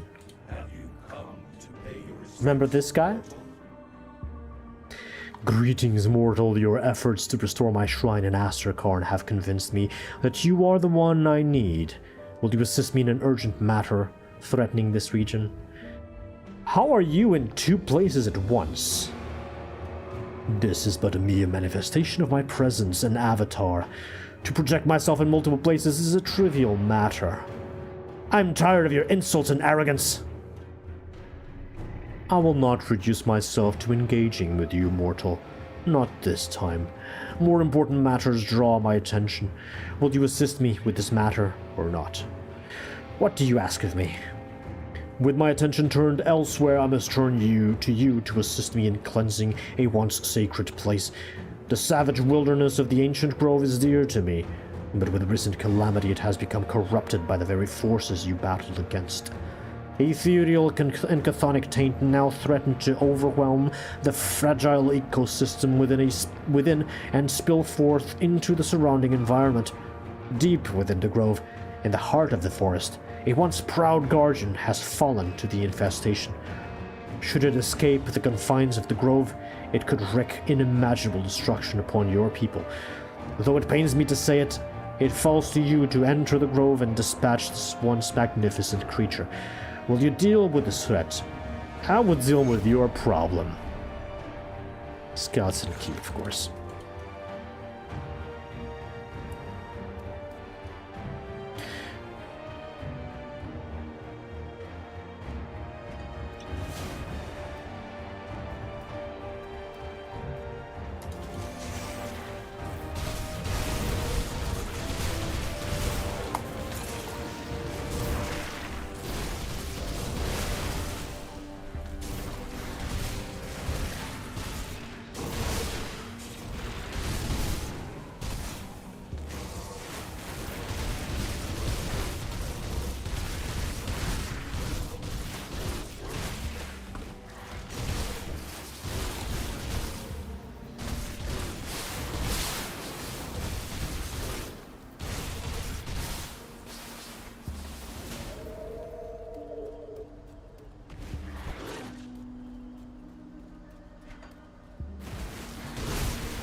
Ooh.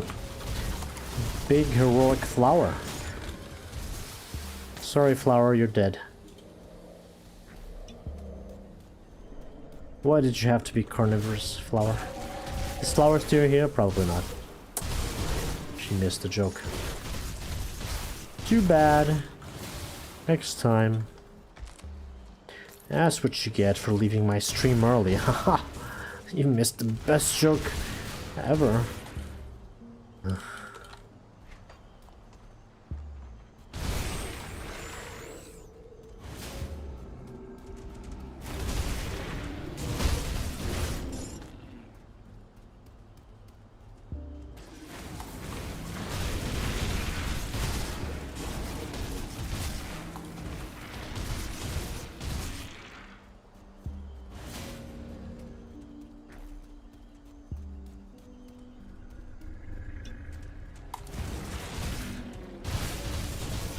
How close are we to Nemesis with the beasts? Oh, we're really close. We're gonna get a Nemesis in here.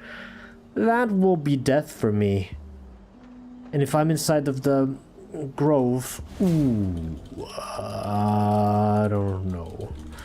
Well, we'll see what happens.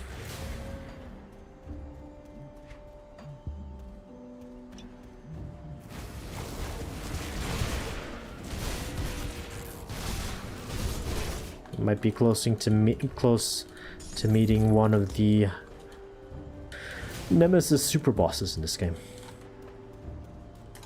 It's always the beasts first.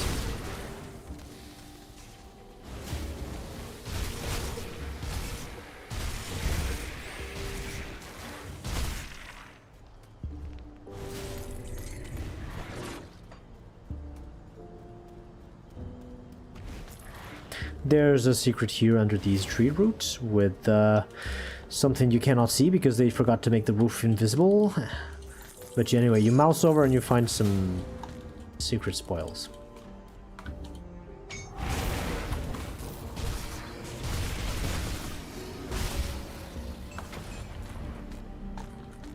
Yes, of course, they happen on any difficulty setting. As long as you hit the Nemesis thresholds on the reputation screen, they'll start spawning.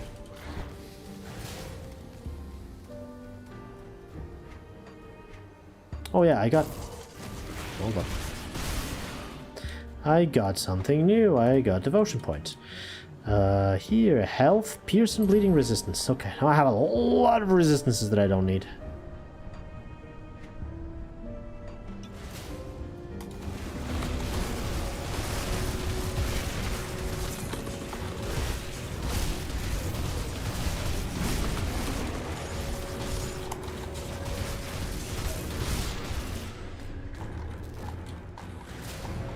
These quest items are annoying. They keep dropping even though you already have them.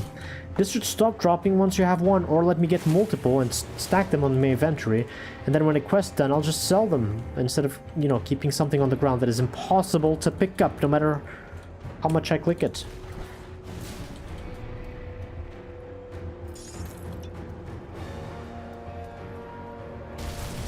Yeah, once you're strong enough to consistently fight off nemesis and you can farm them, you get a lot of loot. Especially if you're already on elite, at least. But I would say ultimate. Ultimate's even better. Okay, there's another secret in here through these routes. Hidden spoils.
Thank you for the branch in my face. Thank you, Grim Dawn, right in front of the camera. Beautiful. And thank you. Thanks again. I love being view blocked. Put the camera right in front of that log, will ya? Let's see it up close and personal. Zoom in on the log.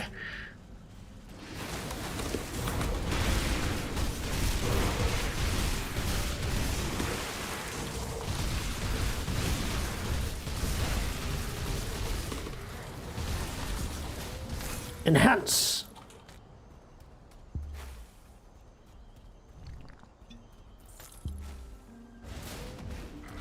There's another secret base up here. It's here. Again, no indication. You just mouse over until you find the hidden remains. Oh my god, this is so annoying. Can I see if I do this? Zoom in. Thanks. Okay, it's there. Okay, I do see a little bit if I do. Ooh. Double rare. But put a default camera in. Without zooming in, you see nothing.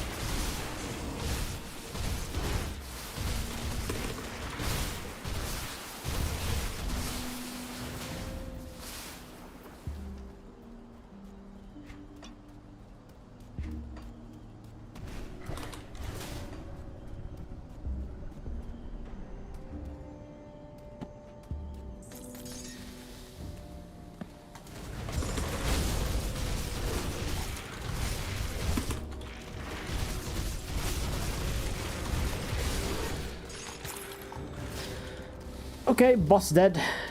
And all that is left is get into the ancient gates. I'm gonna sell first, because that's another roguelike dungeon, no way out, but through. So I want an empty inventory to go in there. Come see what's left of my wares. Okay.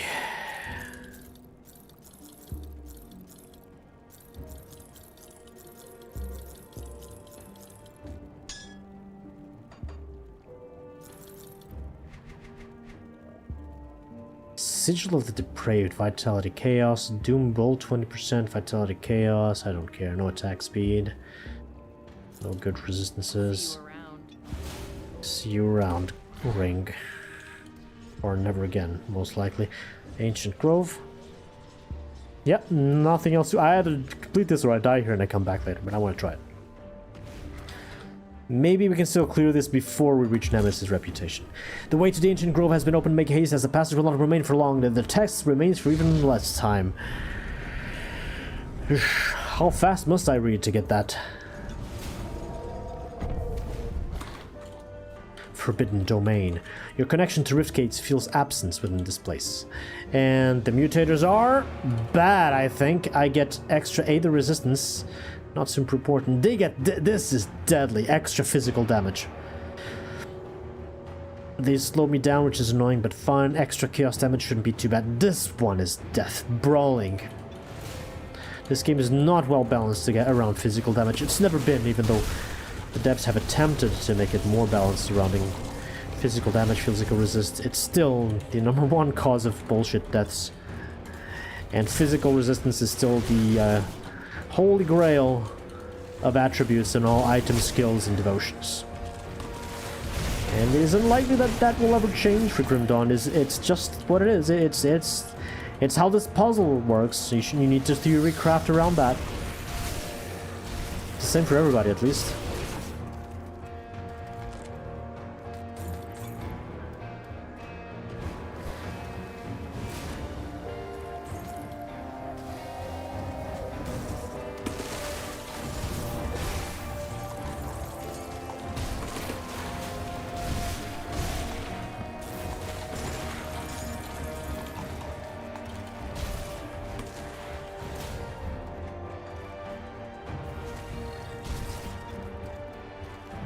Okay. There's a secret here. With something under the log again. This is not invisible. Hidden remains, please.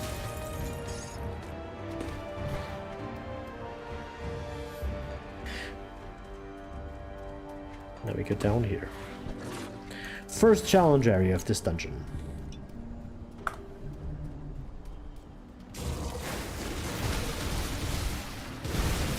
Damaging floor on the right side, you be careful.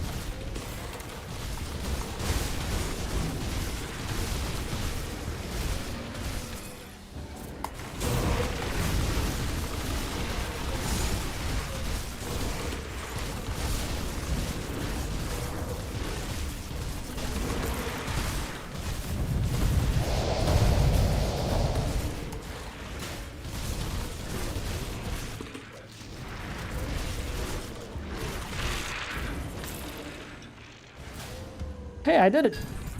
Nice. Oh, 2 more blues that are upgradable. So we're getting level 94. The corruption subsides.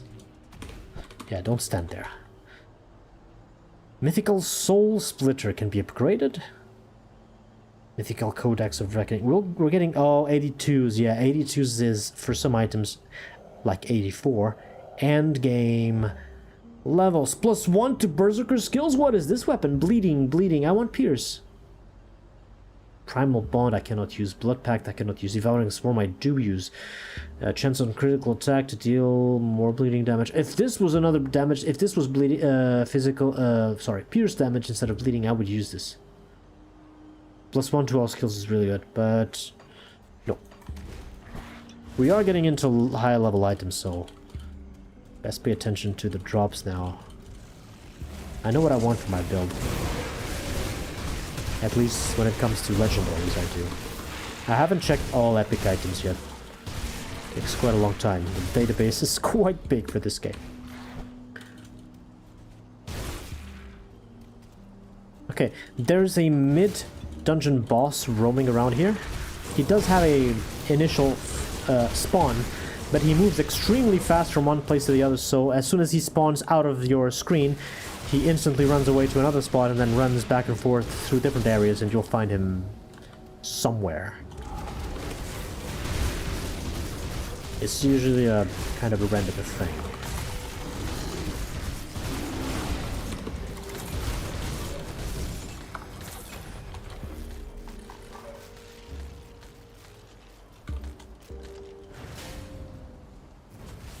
Usually I find him here.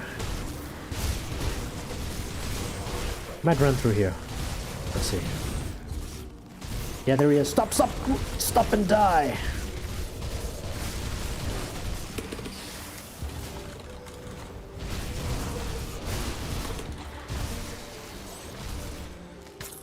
Nice.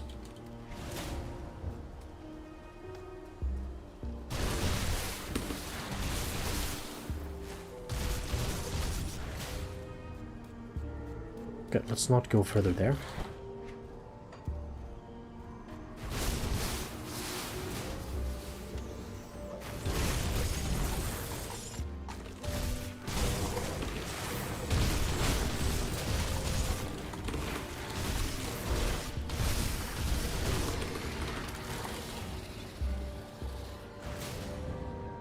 That boss is way too easy. I would say over leveled, but it doesn't matter because these enemies scale with my level. Ooh, mythical item.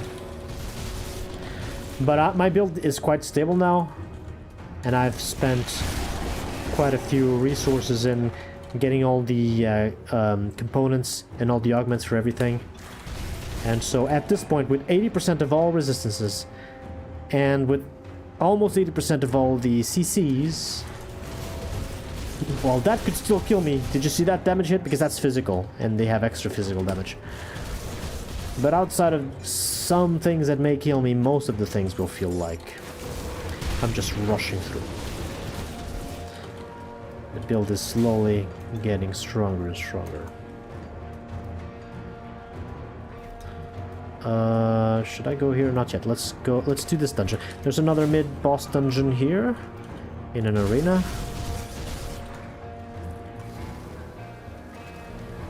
This one's very annoying.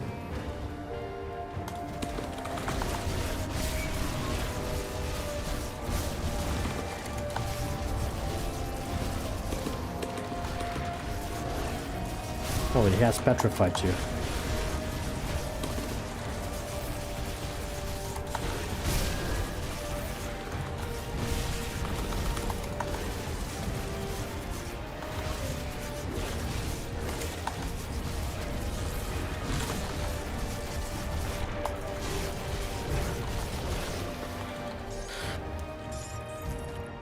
Okay, that's done. Did he feel tanky? He surely felt tanky. Was he tanky? No, his health is not that high. The problem is that every single attack, especially the floor stuff that he does, causes you to miss. It applies a fumble debuff to you, which means that 75% of your own attacks just miss. So my DPS, just because of missing so much, is reduced to 25%. It's really annoying and not satisfying at all. And it is dangerous as well, because if I'm not hitting, I'm missing. I'm also not life-stealing. And so suddenly I can die from a burst of damage that bastard does.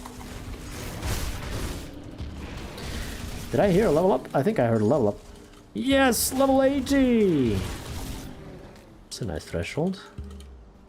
We are 80 years old now. Physique. Devotion, nothing. Skills. What did I say I wanted to put? Devouring Swarm, yes. So more duration, more vitality bleeding, and some conversion as well. Okay.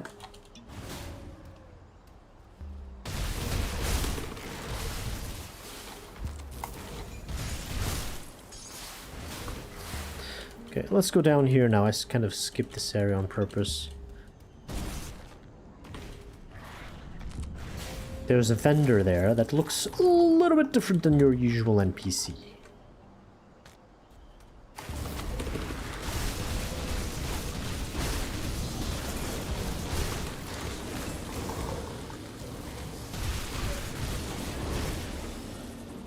Did you see it?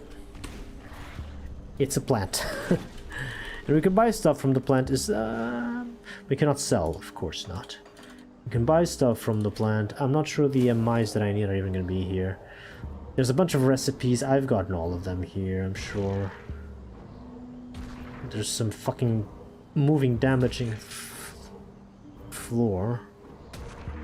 Yeah, I've gotten all of those. I don't need those either. Oh, come on. Do you remember those ethereal things that moved around me? Now there's poison things moving around to meet my feet. Moving, damaging floors just follows you.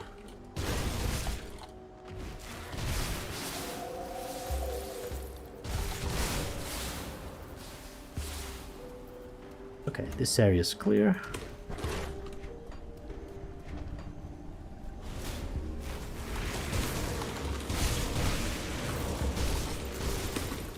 Secret here.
Okay, first half of the dungeon done.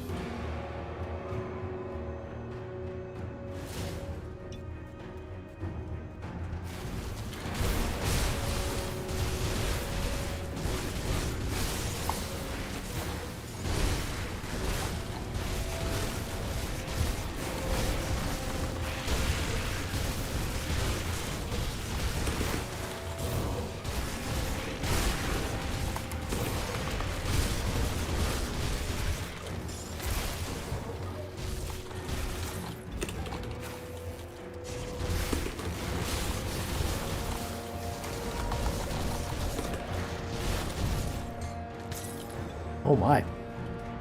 What a welcoming party.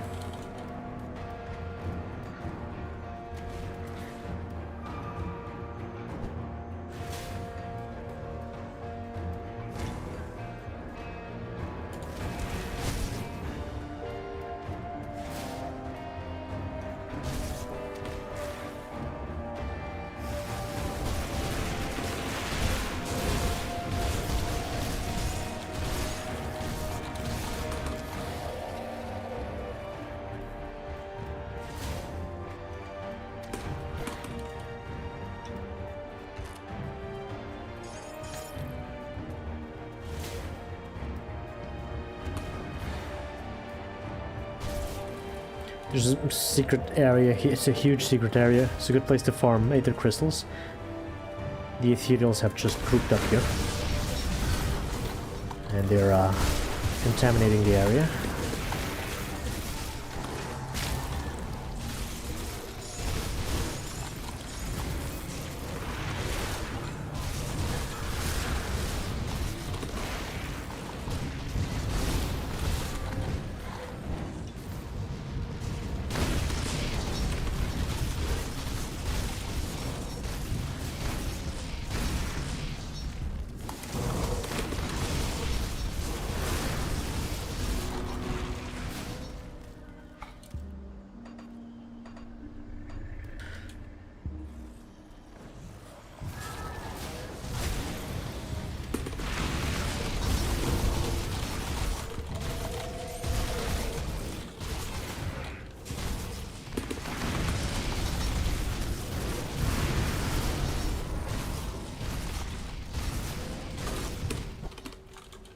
Did I loot everything? I think I loot while battling. Nope.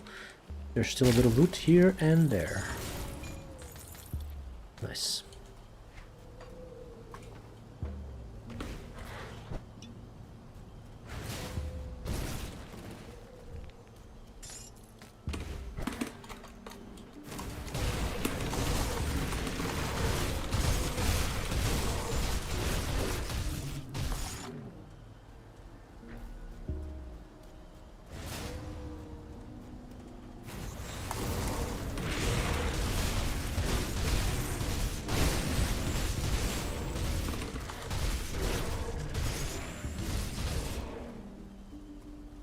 Should also be a roaming boss. There he is. Hello! Die!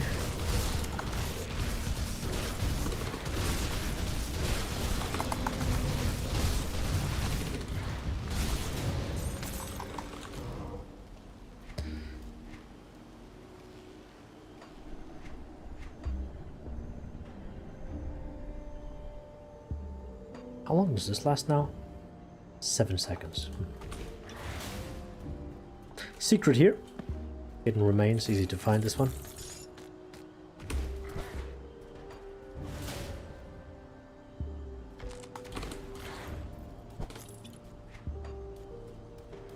And this is the chthonic side of the corrupted grove.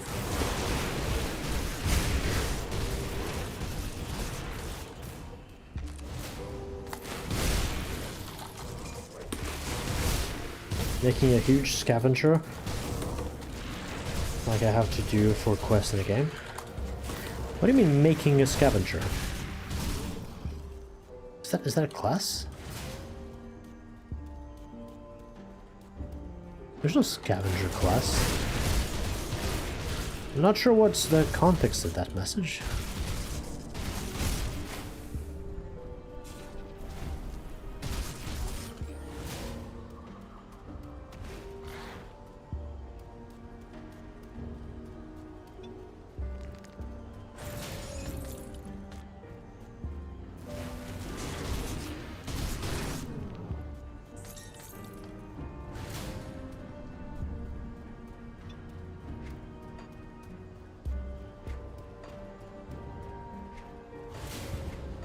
Hello.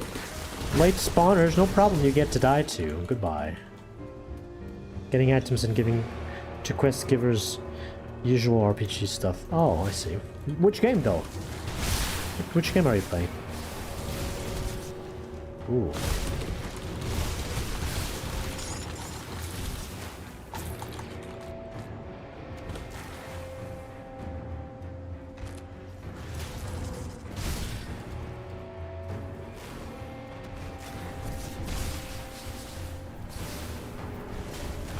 Wow, 3 of these in a row, that's good. Lots of boom boom for me. Dark and darker. Nice.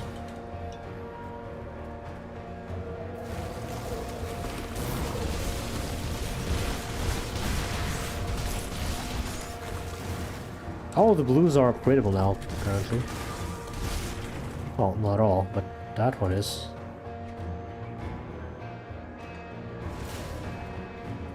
We're reaching the end of the dungeon.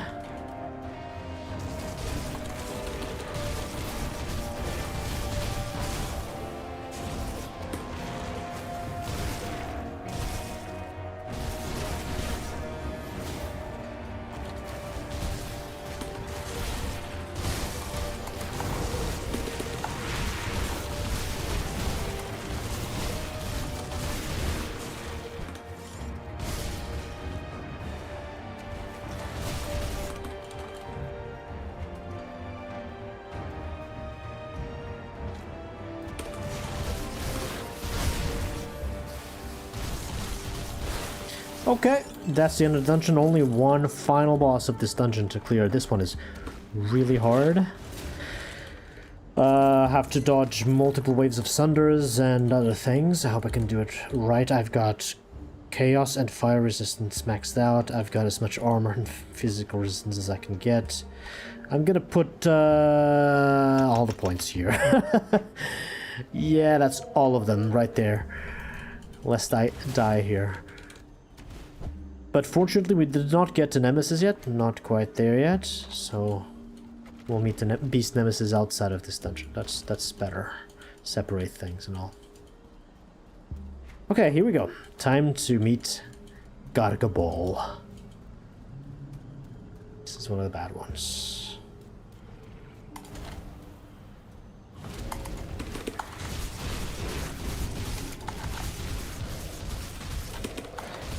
Phase 1 is easy, of course.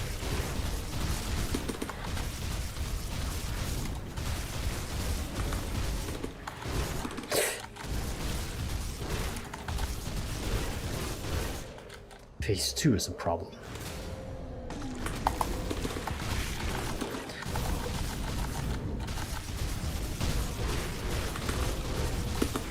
Oh no!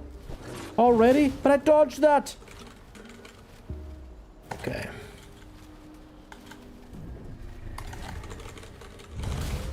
Okay, volcanoes.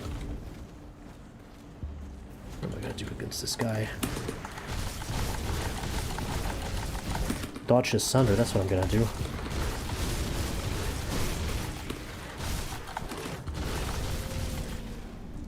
Okay, that's not a sunder. Dodge. Get out of those. Come on, move, move, move, move. Get back, Trainee.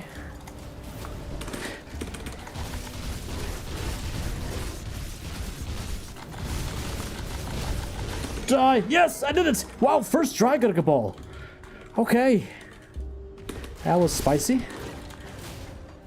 This guy is one of the ones that kills me when I make other characters, at least previously it did, but yeah.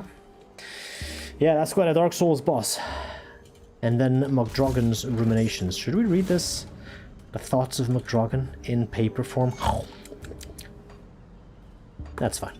We don't need to read that. How much more can we grab here? I'm gonna get a full inventory here. Oh no! Wow! Grabbed everything. And now we sell it all. Yeah, nice. Quests completed. GG's.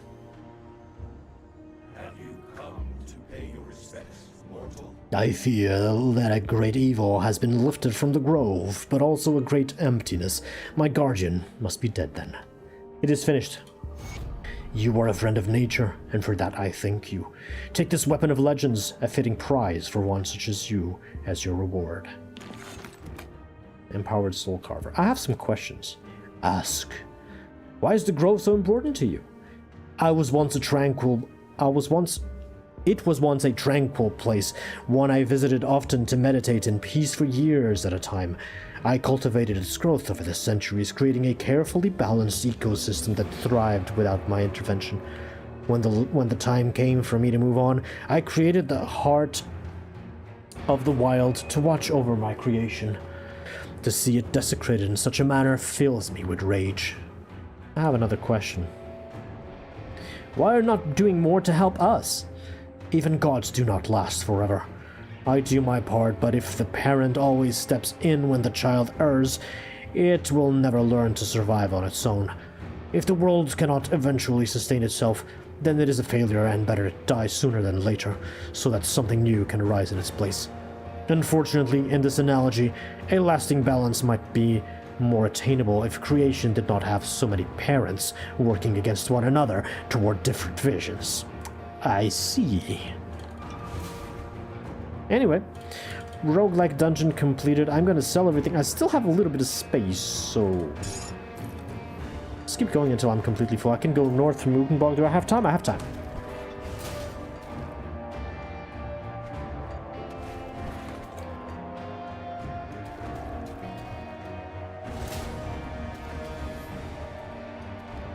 There's... Excuse you. There's a secret...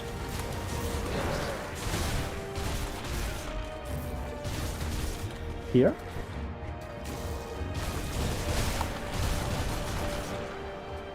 With hidden spoils.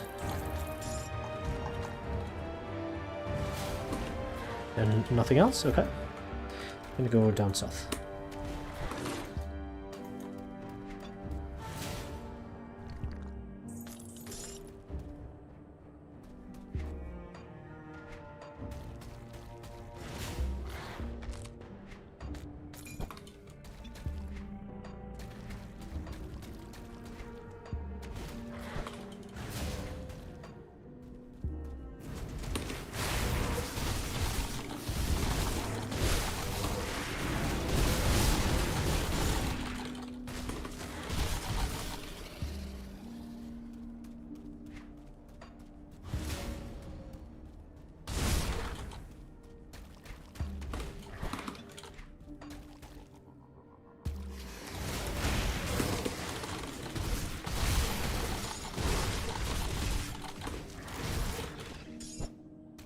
Cannot grab those, already have one.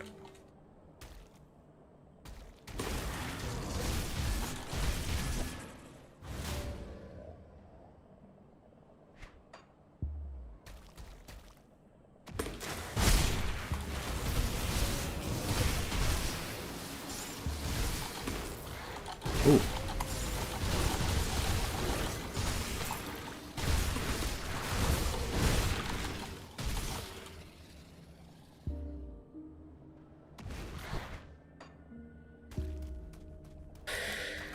I'm wondering something. I'm thinking about this skill, and this skill also reduces bleeding resistance from the enemies.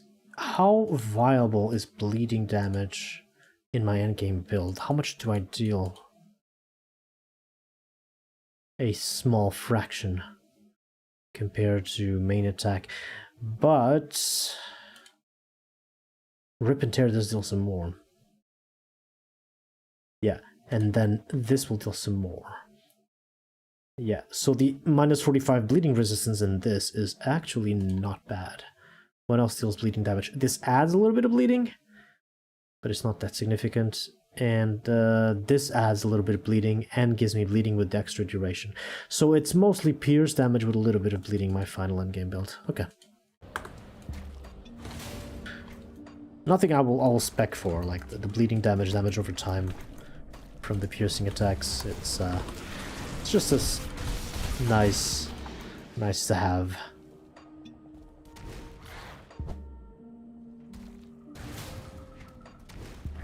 Now, up this path, there are spirits. And there is a dwelling entrance.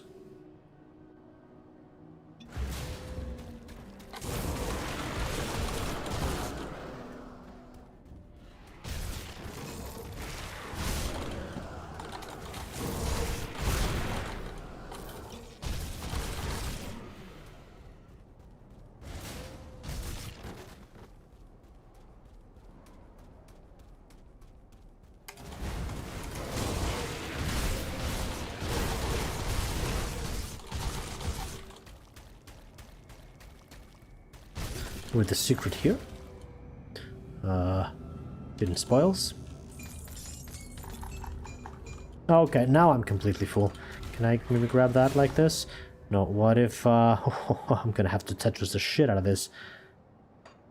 Exalted Arbalest? I don't think I can at all. Wait. I should. This is... Wait a minute. Okay, that's enough. Let's just go sell. I'm carrying a lot of stuff from that dungeon.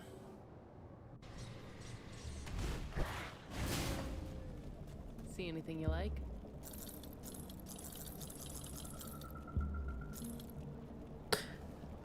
Physical mark of the...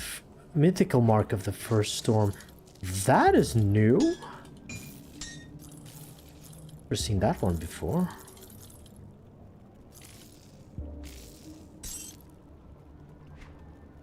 Should probably check these. I still don't have my go-to amulet. These are MIs after all. I do have my go-to rings.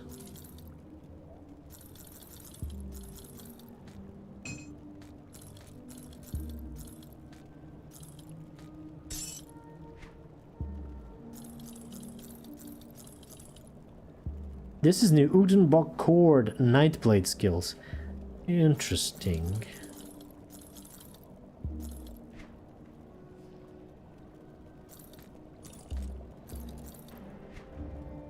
Wow, that's a lot of blue items.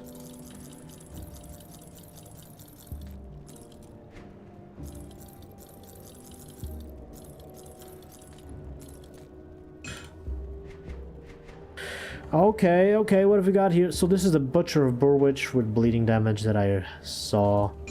That's nice, but no. Mythical Corpse Desecrator. Vitality damage, physical to vitality. It does give +1 to Berserker skills, but it completely converts the damage the other way. More vitality, I don't care. Poison damage, I don't care. This is gonna be chaos. Also +1 to Berserker. Interesting. Crown of Command. Pet bonuses. Nope. Elemental to Vitality. Shaman skills. Were Raven. Nope. Acid to Cold. Cold. Impulse. Nope. Turin's Step. I lose Pierce. I get a lot of armor, health. I lose defensive ability, I gain movement speed. I lose physical resistance for poison and either, and then I lose skills. That's not worthwhile. Rift Hound, leg wraps, no. Chaos damage, some attack speed, interesting, but no. Aether to Elemental. Physical res is not bad. Amatox Pact, no. Okay, now amulets. This is garbage. Physical to fire, no. Piercing to acid, Jesus, no. Okay, what is this? It's a medal, it's not an amulet. Level 84. Feral Claws, critical chance, critical attack chance to reduce cooldown of Grenado, but I don't have Grenado. What are you talking about? Recklessness is what? This one, more critical attacks.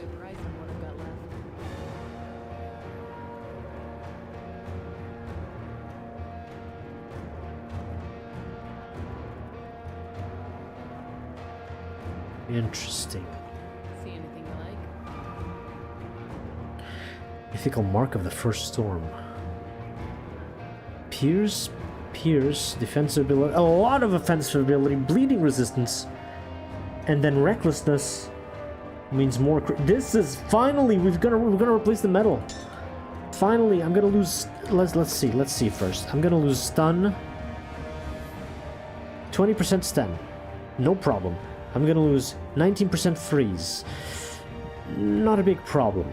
I'm gonna lose 21% trap. It's kind of bad. 24% petrify, that's kind of bad. Slow resistance, that's kind of bad. So the only one that I can't afford to lose is stun. Everything else is kind of bad. Do I care? Because outside of those CC resistances, this is gonna make me kill stuff so much faster. I'm going for it. I'm keeping this. I'm keeping this medal. This one is quite nice. Hey, Joking Pizza, thank you for the sub. Enjoying using this Grim Dawn streams as a podcast while I play other games. Thanks for the stream. You're quite welcome. You are quite welcome.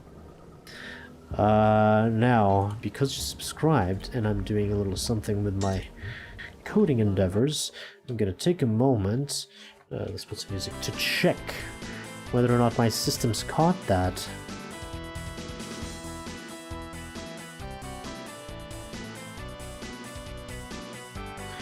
Looks like they did. So, cumulative months, you've subscribed for 30. Duration months, 6. Strake months, 5. Wait, Joking Pizza, wait, let me understand this. Did you just subscribe for 6 months up front? And if so, why does it say 5 months strike? It should be 11, or at least 6, I don't know where it starts counting. I'm trying to see the date of the API consumption because I'm trying to not use Streamlabs anymore for these kind of things. And I'm looking at the data that I received from the API call, and it says 6 months. 30, I understand. 5, it's there on the message, but 6 is nowhere. Isn't the 6 the important stuff? Joker Pizza, hello, need your help? Stop your game, stop right now. You subscribed at tier 1. For how many months did you subscribe right now? For how many months did you subscribe? Can you tell me that? Hello? Stream cannot go on until Jokin Pizza replies. We're stopping the stream. Don't tell me you've already gone away. Come on, Jokin. Answer me.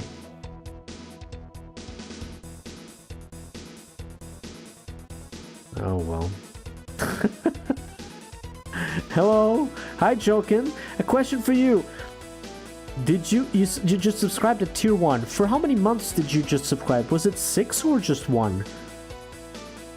Because I see 6 on my data, but the Twitch window only shows 1. No pressure. I subbed for 6 months a few months ago. Oh.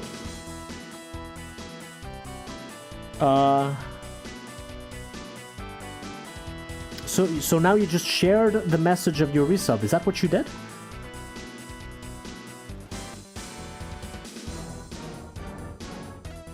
Okay, I think I understand. Yeah, okay. Thank you. I think I understand the data. Thank you. That'll help me for my programming stuff. All right. Questions have been answered. Back to the live stream. Enjoy the podcast, Jokin. You've given me all I needed. One can't even go to the kitchen in peace. Oh my god. You went to the kitchen while I was live? The disrespect. Don't tell me you go to the bathroom too in the middle of my live streams. Come on. Should be wearing your gaming catheter at all times. Anyway, back to our regularly scheduled program. There's a little boss in here called Janaxia the Betrayer.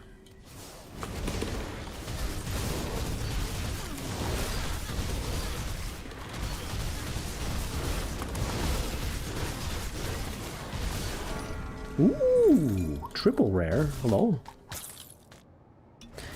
If the speaker is loud enough. I bring my gaming headset to the bathroom so I don't miss anything. Do you bring the monitor as well? If so, I will allow it. Otherwise, catheter with you. That's a joke, obviously. That's a joke that I actually learned from VLDL, Viva Dirt League, which are a very nice group of people who make funny sketches on YouTube, and they are from New Zealand. It's over for me. 07. Fair enough. Root of Bargol. Essence of Utenbog. Oh! New enemies, okay. It is not Bargol the Mound, it's like a cohort of Bargol spawned here. Interesting. So we got one... What now? Oh, shut up. We got one of the Essence of Utenbog. There will be another one, and then the Bit Bargol one, and that's it. Silverian Resin.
Alright, there we go. This is the southern part of Utenbog. It still feels much smaller than anything in the new DLC. They really overdid it with the size of, especially early level areas. Low level areas, early game stuff. I don't know. It was still fun to play through the DLC.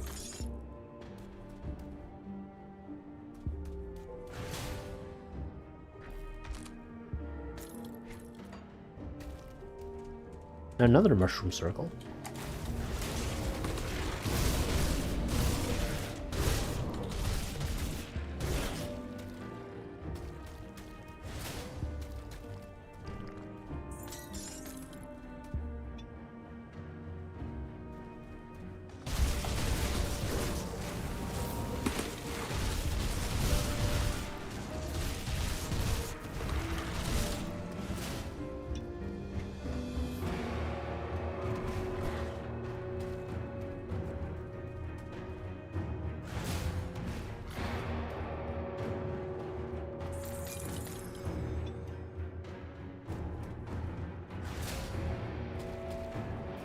Root of Bargol. There's the second one. Essence of Utenbog. What is this? What does this look like? Essence of Utenbog. Aspect of earth infused by the wild magics teeming within Utenbog. Interesting.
Should keep my eye on this reputation because there's a writ there, New quest here. I don't even know what that is. Oh, it's the mini quest that I get once I unlock the main one.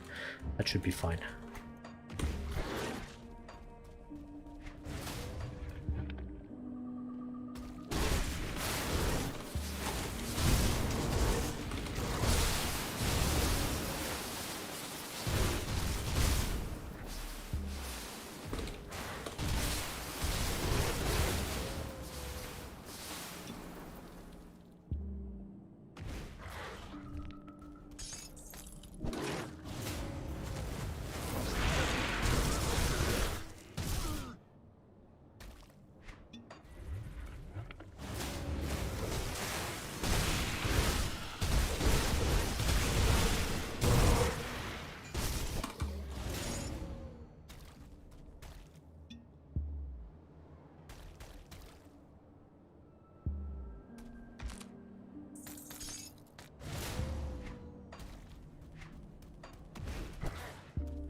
Let's do this.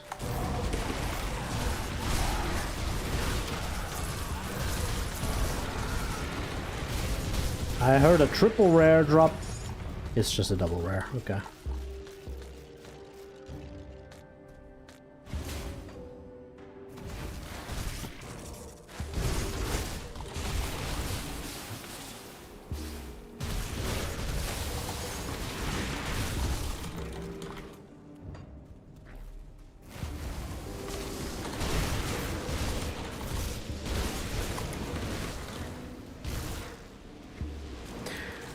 Go back there in a moment. First of all, this corner. I'm not sure if Bargol still has a spawn point here. He does! No, root of Bargol, what? We get 3 of these? We only needed 2. If I can sell those then. Anyway, better than leave them on the ground. Which is what happened with these 2 horrible things. So unsatisfying to have drops lying on the ground without being able to pick them up at all. Anyway, should I go here now? Let's go here now. 3 dynamite, boom, and we go into the side area with a secret boss, and this one is quite hard. So let's try it.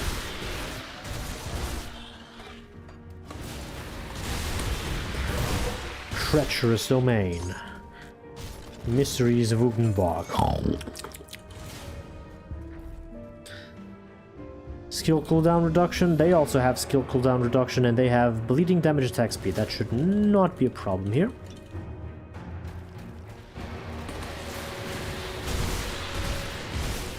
Time to meet Kraval, deep of the waters.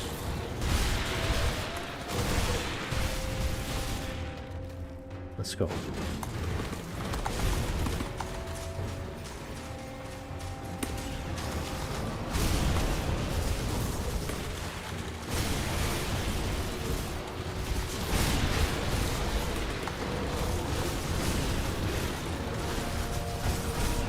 Oh god, what am I doing?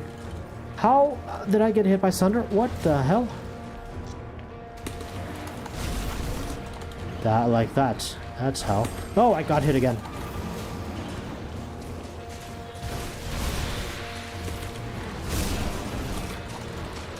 Fuck, he keeps casting that shit.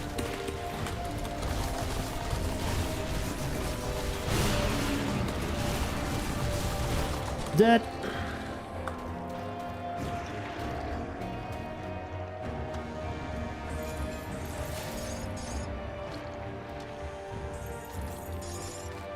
Kraval lies dead.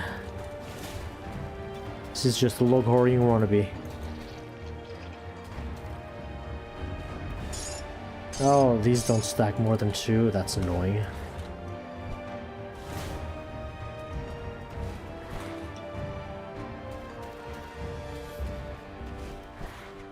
Alright, I'm gonna get to the next waypoint and I'm gonna stop the stream there. Make good progress here in this DLC today.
Ooh.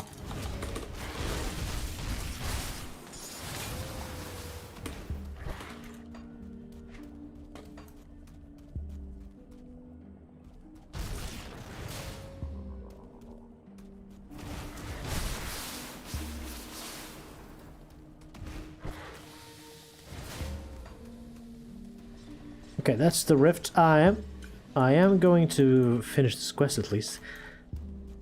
And I can redeem that in Astracorn. In Kernhold, in fact.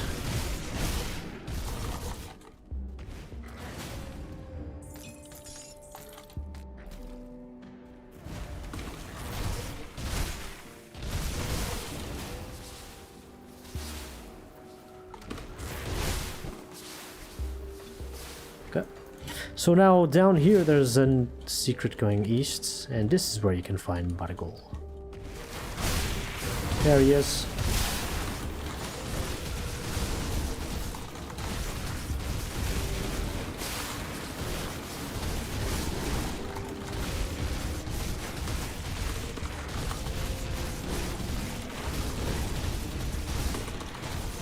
Dead. Essence of Bargol. Core of the ancient swamp golem, Bargol, the embodiment of Utenbog.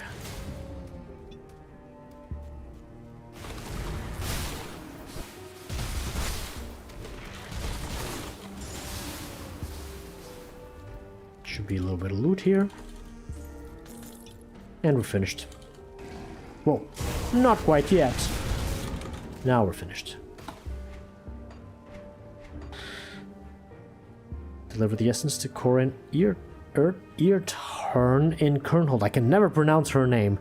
As for the quest in here, we haven't really finished any. So that's really the only thing, the only quest we finished. It's this one.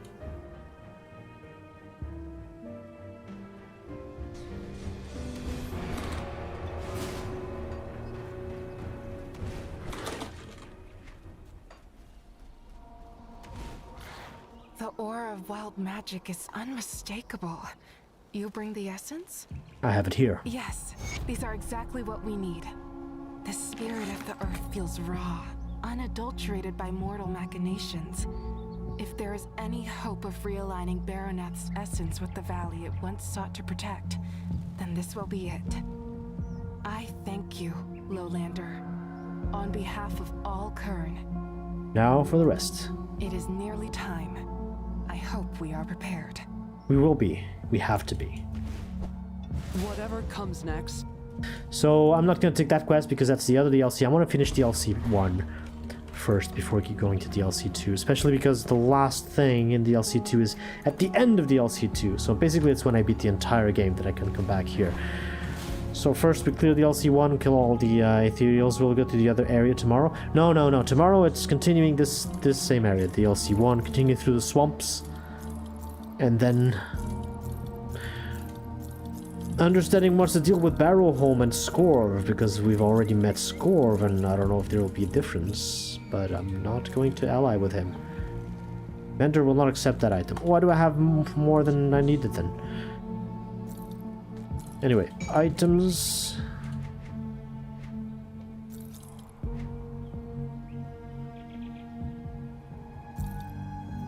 Shadowweave, mythical Shadowweave leggings. This is max level at this point.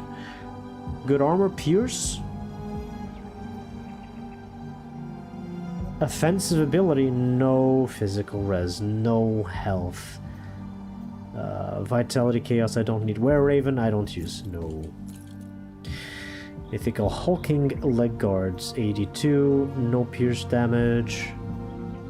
Oh, more health and physique, that's good. Same physical res. And then instead of prismatic shield, I have Aether's stun duration. I don't need the stun. Heart of the Wild is good, it's more health. And then Earthquake, chance on attack. These pants are better. Plus the armor. Yeah, these are better. I'm gonna keep those in the stash. This is casting speed, no attack speed. Goodbye.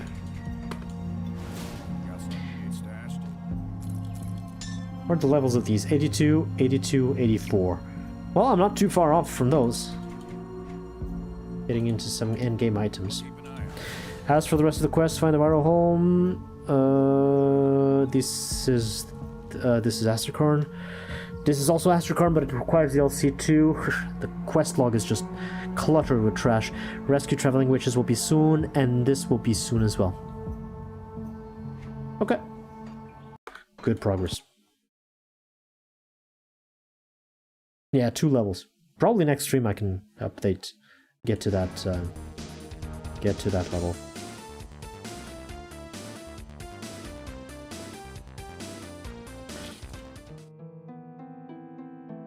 Alright guys, have a couple minutes to chat and then I'll check for raid.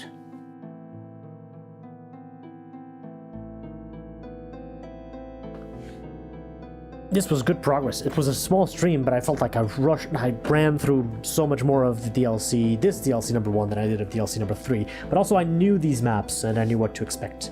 I'm not really hugging all the walls as carefully as I did to the new DLC because it was entirely new areas and I wanted to find secrets and stuff. Thank you, Adikiti, thank you, and Joken, thank you for being here. Yeah, you arrived at the end. Your podcast is over, I'm afraid. Any questions, any comments? I've got a few minutes to chat. Yeah, this media is also in Sunder. This one was...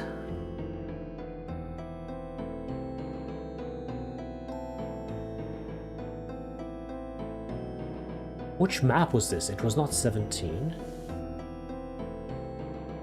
It was not 20. It was not 31. It was not 15. It's not all Sunder. Was this 16? No. I think this was the music of map 18. Sunder map 18? Either 18 or 19. There's no other possibility. I'm betting on this being the track of map 18. The one with the fight in the village that I hated. But despite that, was still a pretty good map.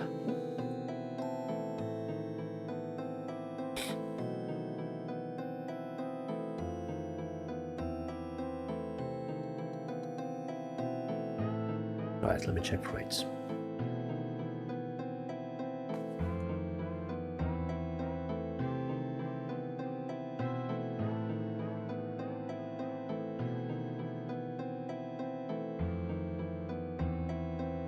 Yeah, that music thing is never gonna tell you which map exactly it is from. That's too much information for me to maintain. Thank you, Tacos. You too. Have a good night. Okay, no raids on YouTube as usual.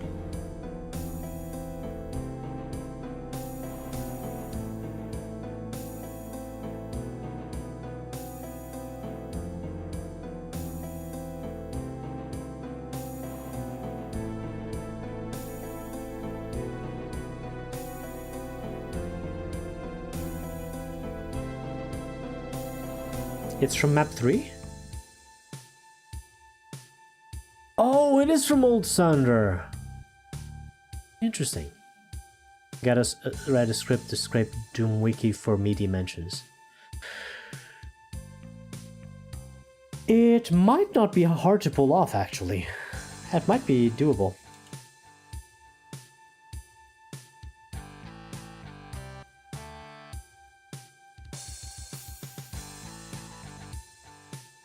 Might be quite doable.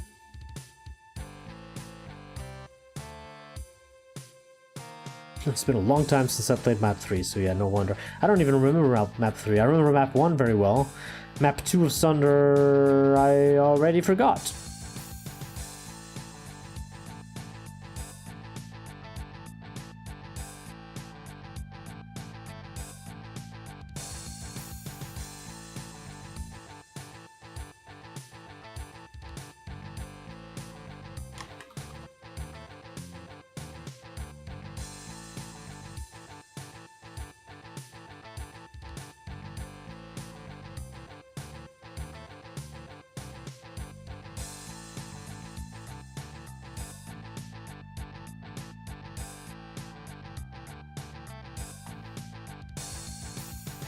Alright, I'm gonna raid you off to Mr. Warborn. He is playing Grim Dawn.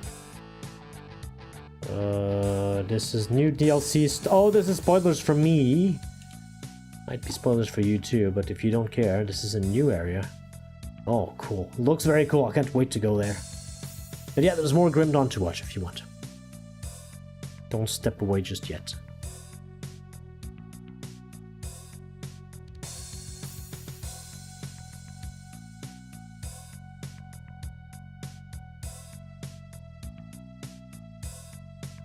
Goodbye, DSC, Super Monox, good night. Thank you all for being here. Oh no. Alright, where's it going? That's it for me. See you tomorrow night at probably the same time for another small stream with good progress on Grim Dawn. And until then, hope you have a good rest. See you tomorrow, good luck, and happy face rockets.